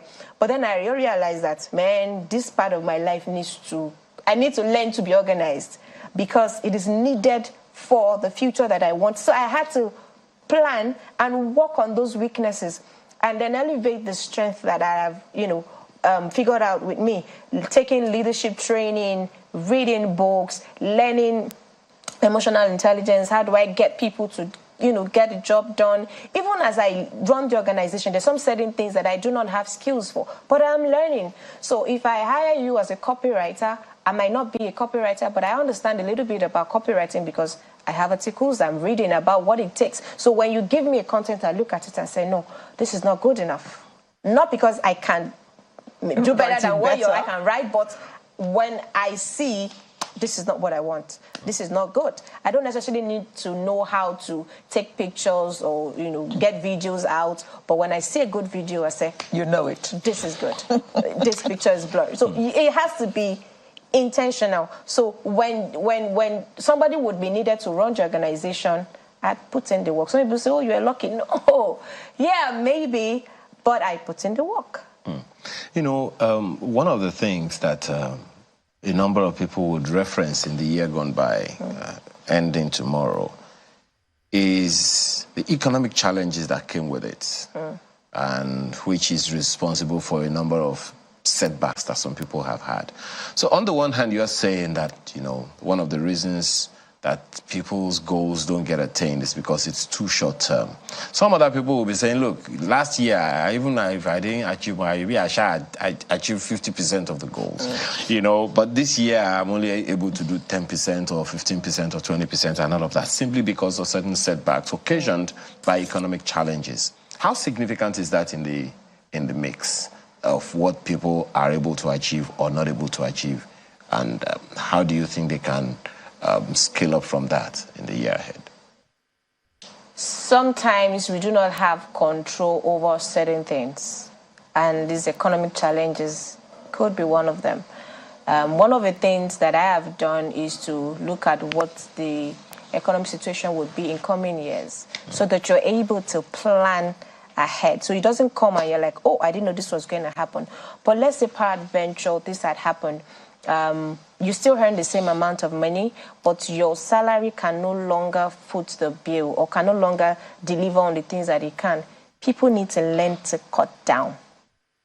You cannot continue to maintain that lifestyle when your income is still the same, and of course the economic situation does not allow for you to live that life. So you would begin to eat into your future, and you're not able to do all the things that you want to do because you have not learned to cut down on some of the expenses. So we have 3 cars in the house. Everybody's driving out with the car, looking at the fuel price right now. Why is everybody going out with 3 cars? Why can't I drop you off? And then when I'm coming back, I'll probably pick you up. Right now in my house, normally you want to drive out to get bread or something from the store. You drive down. It's just about 2-3 minutes walk. Nobody's driving down anywhere. Or you want to get to the mala, maybe on the street to get some vegetables. You want to drive down. All these short. In fact, it's now exercise. There is no point driving, to this distance when we can actually just take a walk and stroll and just while we walk down, rather than just driving. So you want to take a look at what are the things that I need to cut down on. What are the other ways I can make money? Life adjustments. Yeah, you need to be able to adjust. As a business, one of the things that I realized was when I just go online and check, based on the economic situation of the country right now, what are people likely going to be buying? I realized that a lot of people would focus. There was a statistics I saw that said 60% of people's income would go to feeding. So I don't sell food. So what happens is I only have 40% of their income to work with. So people who are in the food business, they would thrive more, they would do better, because a lot of people are just focused on, let me just eat and be okay. Then the question would be, what then do I need to do as a business? So you want to look for the people who, regardless of the economic situation, they have your money. So you want to look at getting new clients, new leads, to say the people who would buy from me before. And other times I just give a discount to say, really, this is not what is most important to people right now, but they need it. What can I do to assist them? So if I am able to say, let me do a huge discount, I get more people who are buying, not because it's convenient, but they know that they need this to move ahead. It's just some basic adjustments in the lifestyle. You're able to accommodate whatever the economic situation, and then you don't want to focus on just one income. If you have a skill that you currently use in your business, can you teach other people, to use the skill, and then you're able to also get money, and that way you're able to balance. The other people are competition to me. So why would I want to build up competition? I don't see it that way. What I know how to do... I'm just playing devil's advocate. I know. If I teach you to do it, I am learning every day. you don't have my experience, you don't have the number of time that I'd put into the work. That I teach you doesn't mean that I'm not still good at what I do. And I look at it from the angle of, especially in our field, the world is already in chaos. A lot of people need help. So if I teach you and you're able to help other people, why not? Okay. But you can't I might be better teach than you I and you do. get me out of business. You become better than me and I'm out. That would then be your responsibility to ensure that you keep learning. You need to keep learning.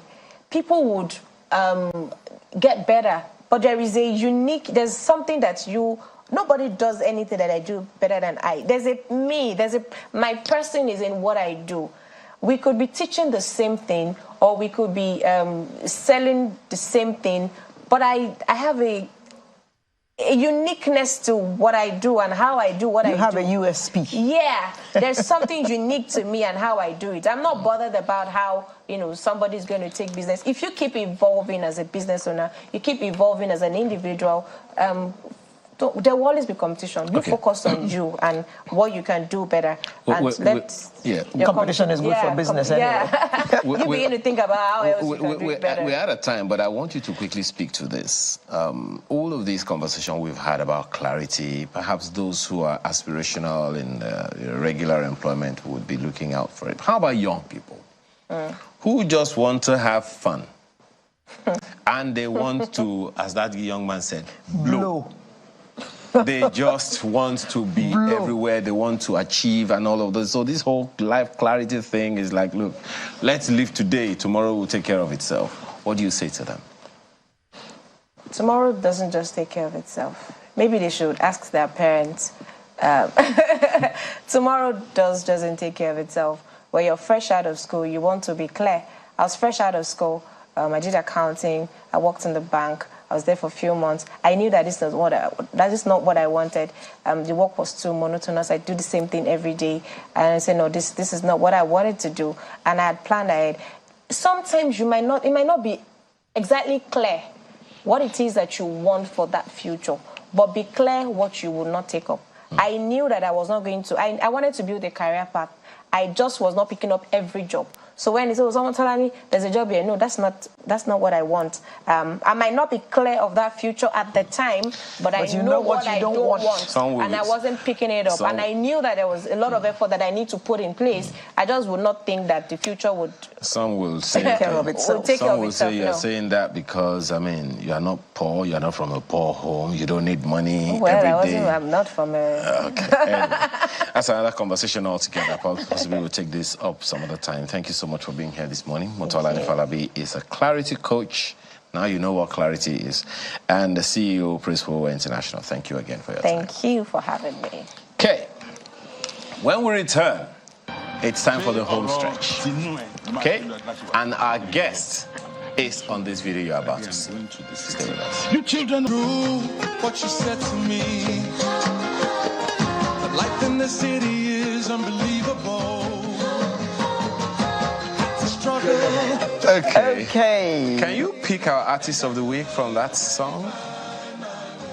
Guess? I wish this was a phone-in program. This is when you think. Well, okay. But it's not. She is a graduate of none of these. None of these. No, it's not Dare. No, it's not. She went to University of Lagos and the Webber Douglas Academy of Dramatic Art in London. And she began her career in film in the early 90s. In 1998, she had a major role starring opposite Colin Firth and Nia Long in the British-Canadian film The Secret Laughter of Women.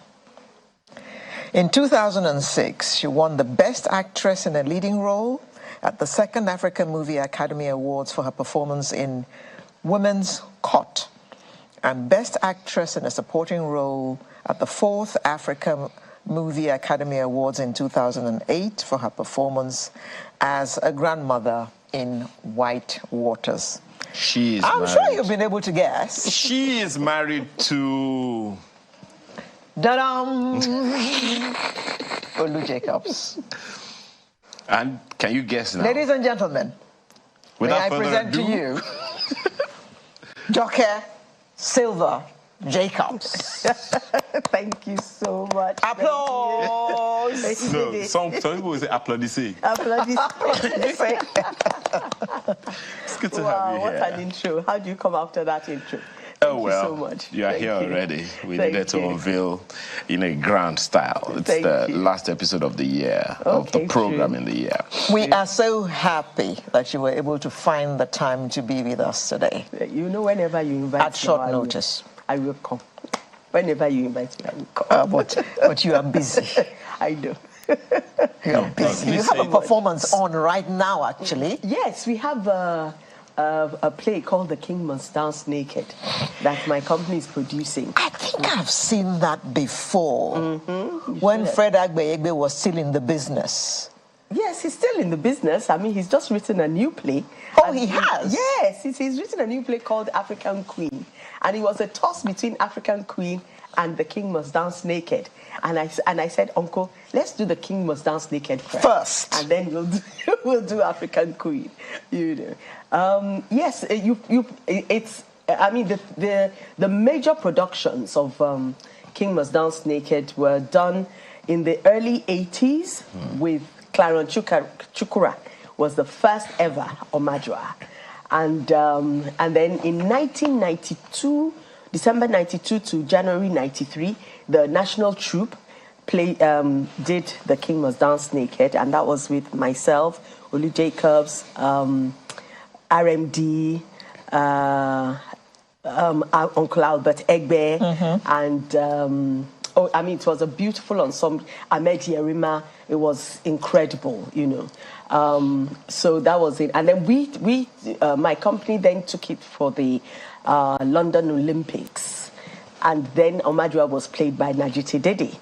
And Antitawa Ajayi, like I said, played Udusu in 93. And I played Udusu in 2012. Okay. And this year, we now have Zara Udofea Ejo. She's playing Omadua this year, and Gloria Anoze Young playing Odusu. Yes. Wait a minute. When is this play happening again? It's been happening. It's been happening. But we have a performance tonight, and then we have another 5 performances next weekend, starting from the 5th to the 7th of January. Yes, next year. Yes. But we have next one week. this evening at the Glover Memorial Hall. Yes. Interesting. This leads to the conversation we started the program with. The second topic, about missed opportunities in the year 2023. Okay. We spoke largely about the comedy sector, the music sector, but not so much about the performing arts, which includes stage and movies. Yes.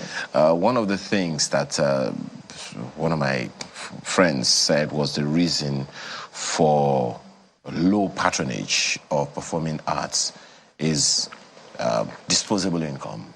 And I told him point blank, I said, I don't agree. Because bad as we say, people go for comedy shows all through the year. People buy data. People go for concerts and all of that. So I don't think it's a problem of disposable income, and people still go to the cinemas to watch movies, be it foreign or local. So it's not, in my opinion, a problem of disposable income. It's a problem of perhaps whatever else. What do you think could it be? I think the person has a point when they say disposable income, because a lot of the performing arts is pretty expensive. It's more expensive than going to the cinema. Yeah. Most cinema tickets, the most expensive cinema tickets that I know of are like 5,000 naira. All right? Our regular tickets start from 12,000 naira. That's regular. Do you understand? So for someone who's used to going to the cinema, buying a ticket for 5,000 naira and then buying whatever eateries and things that go with it, at the end of the day, they're probably not going to spend more than 7,000 or 8,000 naira. And I'm saying that my cheapest tickets are 12,000 naira. Then the VIP tickets are going for 25,000. Yeah. VVIP 50,000. All right. So there's that. There's disposable income. But I think also included in that is people being aware of the event now, and that is so expensive. Yes. The publicity for letting people know about the event. Yes, we have a lot of social media, but then there's some areas of the performing arts where you find the clients for performing arts are not on social media. They're not on, the regular. So it's you need to spread your net really wide, and that is expensive. So I think part of it, and I guess they're beginning to understand now, is the understanding of the role of support for the performing arts, especially in the area of culture. People don't understand that there's a need for a lot of support. Yes. Perhaps that's also, sorry, Alira, perhaps that's also because, as you said, the word is not put out. It was not so in time past. The Baba Salas, the Baba Miros, and the rest of them, they didn't even have as much as a camera, much less anything else. They had stage. Yes. And that was it. It was later that TV began to catch up on some of them. And when you talk about tickets for these things, comedy shows, an Alibaba comedy concert or an Okebakasi concert, those guys don't charge less than 12,000, 15,000 in some cases. Yeah. So perhaps. And the Choco-Block. Those issues are... So for me, I would still put it where you put it, which is the word being put out. There's that. Whose job is that? Perhaps, particularly in the area of the culture, the performing artist is not the owner of the culture. He's just trying to sustain the culture. It's an environment, it's a societal thing. So who should be supporting or encouraging that agenda of sustaining our cultural values?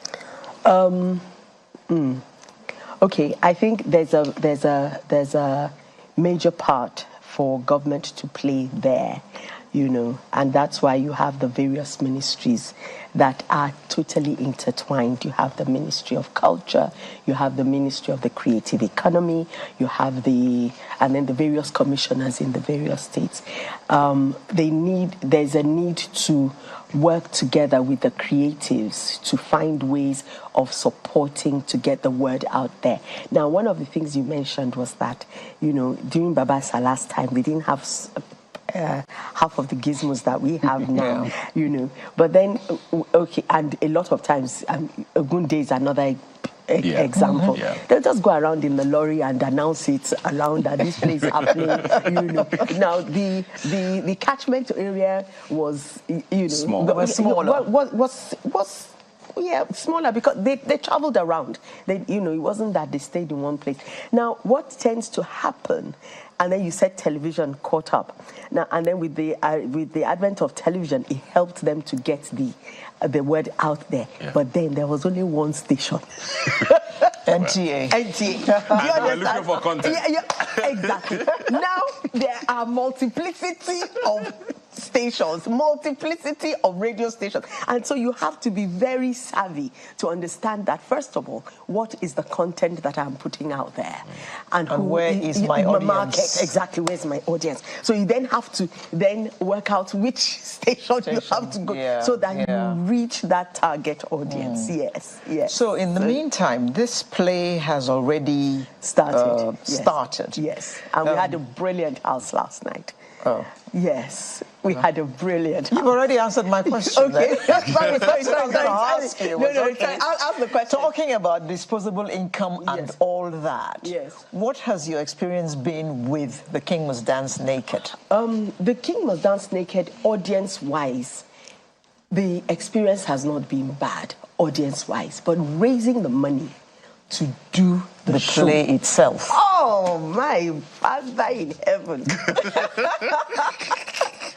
Uphill task? That was it was impossible. But Joke, there are some banks who want to be associated with the arts. Yes. Didn't they come in at all? No, I think the bank that we got came in the 24th hour.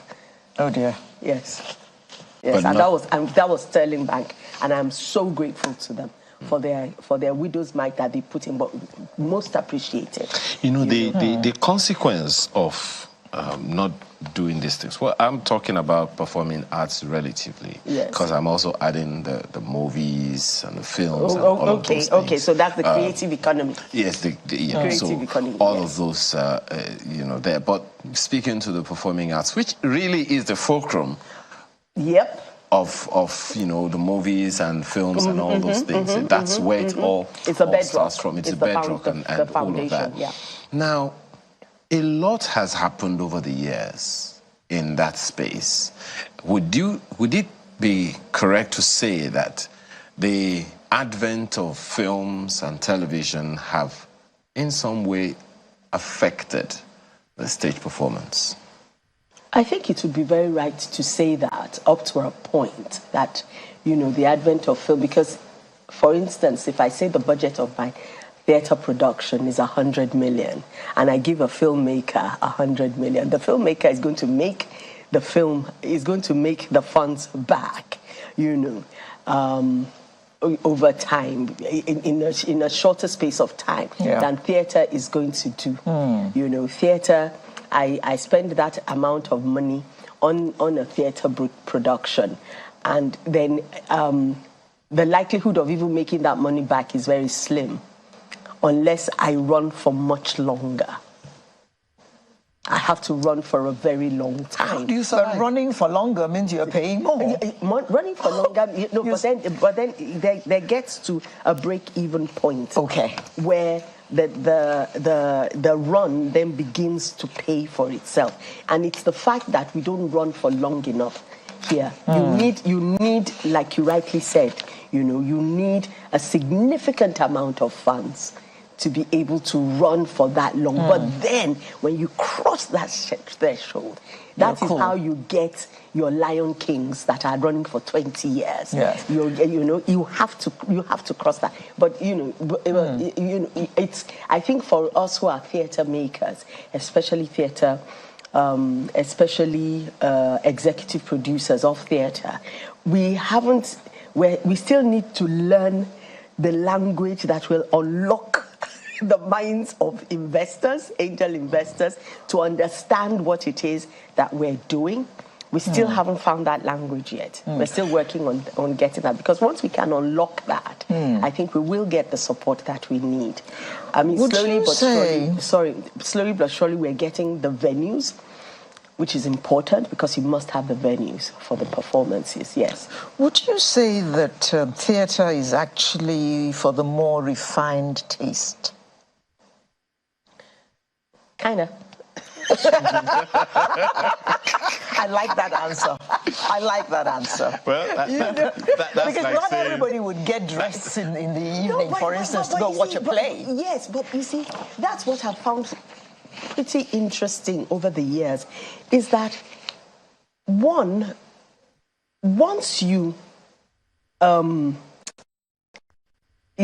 people are aware that this is happening, and then you take it, once the product is good, the product has got to be very good. Once it's good and you bring anybody into the theatre, they get hooked. They get hooked by the magic of live performance. Because live performance, the magicality of it is the co-creation that you do with the audience and the live performance. There's a co-creation that happens, and you have to experience it to understand it. So part of, because you can go into the crowd. Yes. As an actor, you can pick on anyone in the stage, in the hall. Yes. And I think part of what we've been doing over the years, that's our company, is trying to build new audiences. This year, we were able to get the First Lady to get some public school children and bus them over for the show. She bought a significant amount of tickets for them to be able to attend the show. I should have seen the light in their eyes. I know that if I ever go back to those children and say, oh, there's a theatre performance, and so they will jump at it. Yes. I mean, Mrs.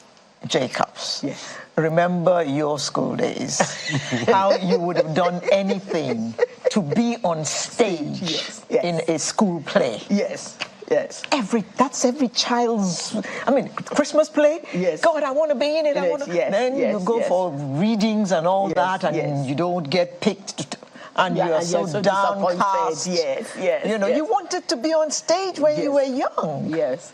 So I can imagine the excitement, and that's where I want to be. And then I think also it's just the when we want them to come to the theatre, it's not only for them to become performers themselves. It's for them to experience the magic of it, for them to be able to say, oh, wow, this happens in my country. It's not just in other people's country. It happens in my country as well. Yes. Perhaps also to emphasize, I mean, you talked about unlocking the language to the investors. Yes. Don't worry, we'll teach them the language. But, where I'm going with that is, what do we need to do to create that culture experience that will be sustainable?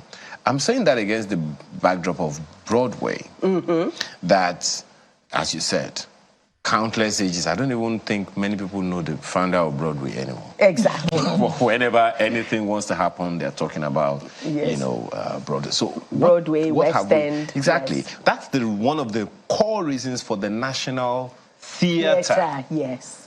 And I'm so excited that it's being renovated. Okay. Yes. So what beyond, outside of the National Theatre, yes, what do we need to do? Because I have performed at the National Theatre as a stage person myself, and it was electric. Yeah, exactly. What needs to be done to create that culture for everyone down through the generations to embrace sustainably and pass on? That's a jam question. And you didn't study for it. That's a damn question. I practically write a paper on it. But several things. I was speaking with a showmaker recently, commercial showmaker, theater executive, and in the preparation stage of the production, right? That is casting. First of all, choosing the play, casting, and then getting the word out there. A lot of it is supported by grants. When you do even the workshopping of the play to get it to the standard that it is then ready to put before the audience, it's supported by grants. Now, when you talk to people about that, they don't seem to understand it, but that's the way to sustain the performing arts. There is a level where grants must, you must have those grants. Now, the thing is that, in my conversations with some of we call them sponsors here, and we say, this is what you will need to sponsor for them. They're like, they'll say, how do I get my money back? That if I put this amount of money in film, I can see. No, that's not it. You're creating. It is the time of creating, and in that time of creating, to sustain the creators, you give them grants to a point where you begin to make your money back. Exactly, and then so part of the answer to your question is the fact that there needs to be an understanding that at the early stages of a work, grants is what is necessary. Then after that, and even for a space, which is why I say it's a jam question. You can say, oh, I've refurbished this space for you, I've given you this space, work with this space, fine. But I also need operational capital to be able to work. Do you understand? And that is not going to come from people who don't even understand what it is that I'm doing in the first place. Do you get what I'm saying? So they're just, it's a myriad of things. So for us in the performing arts, it's a basket: grants, equity, if necessary, debt is very risky for the performing arts, because and that's why we say equity investor, because they go with you. You need incredibly patient capital that's going to... Would it help? Yes. Sorry, because that's what you started with. Yes. Would it help if the governments at the federal and state level understood this and through their ministries of arts and culture invest heavily in this sector because they need to protect the culture of the nation? Hopefully, yes. I hope somebody's listening, because I think you need to, because it is important to protect your culture.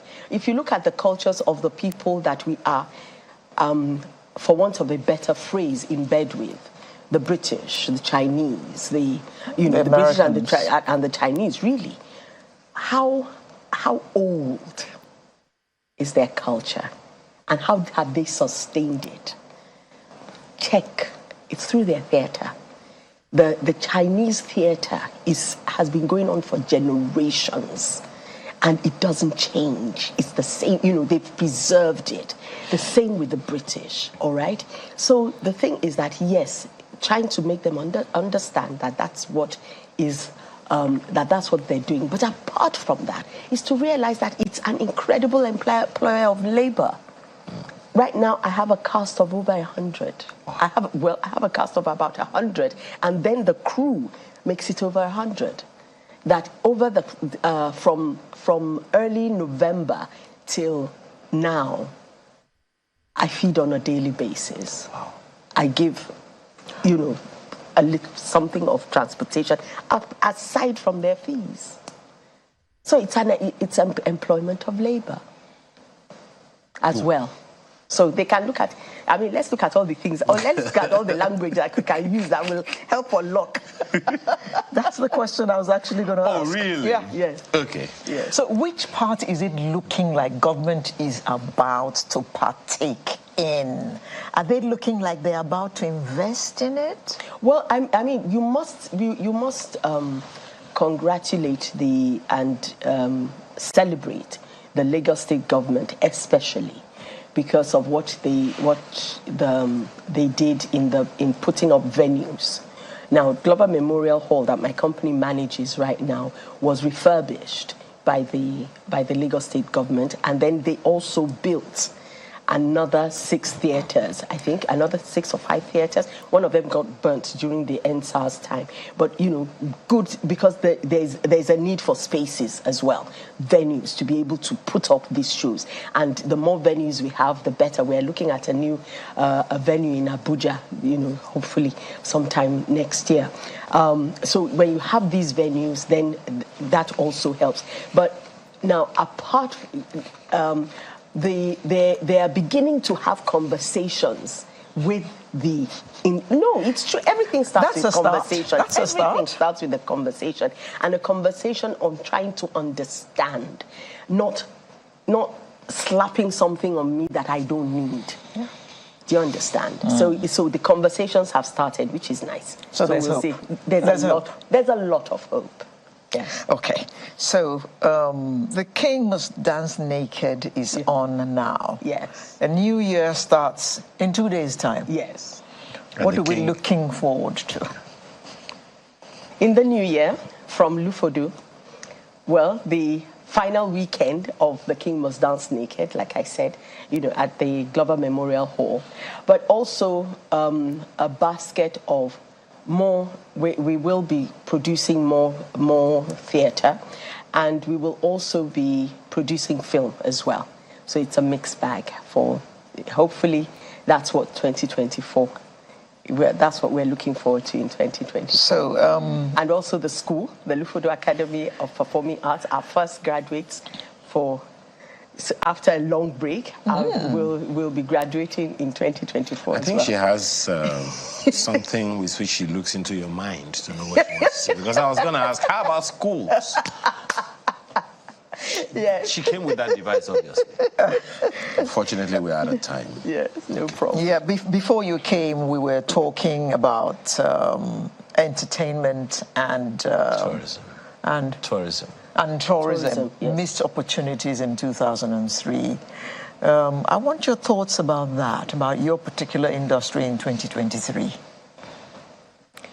I'm sure a lot of people have mentioned many things, but for me, what is becoming a crisis is cleanliness. It affects tourism. If the places where I need to go, right, to experience whatever it is I want to experience of the culture that I'm in, if the surroundings are filthy, it is a no-no. It is a turn-off. All right? If that place is overcrowded, if I have so much street trading that I cannot even just park my car and walk in peace, that is so that without an area boy coming to accost you. No, it's not even area boys accosting you. It's that you can't even find where to. I'll park my car here and then street traders. Let's think. Let's co-create and find, areas where we can have street traders or shopping or whatever, and that doesn't disturb commercial activity. My kind of commerce. The tourism. Okay. Thank you. Well articulated. Thank you.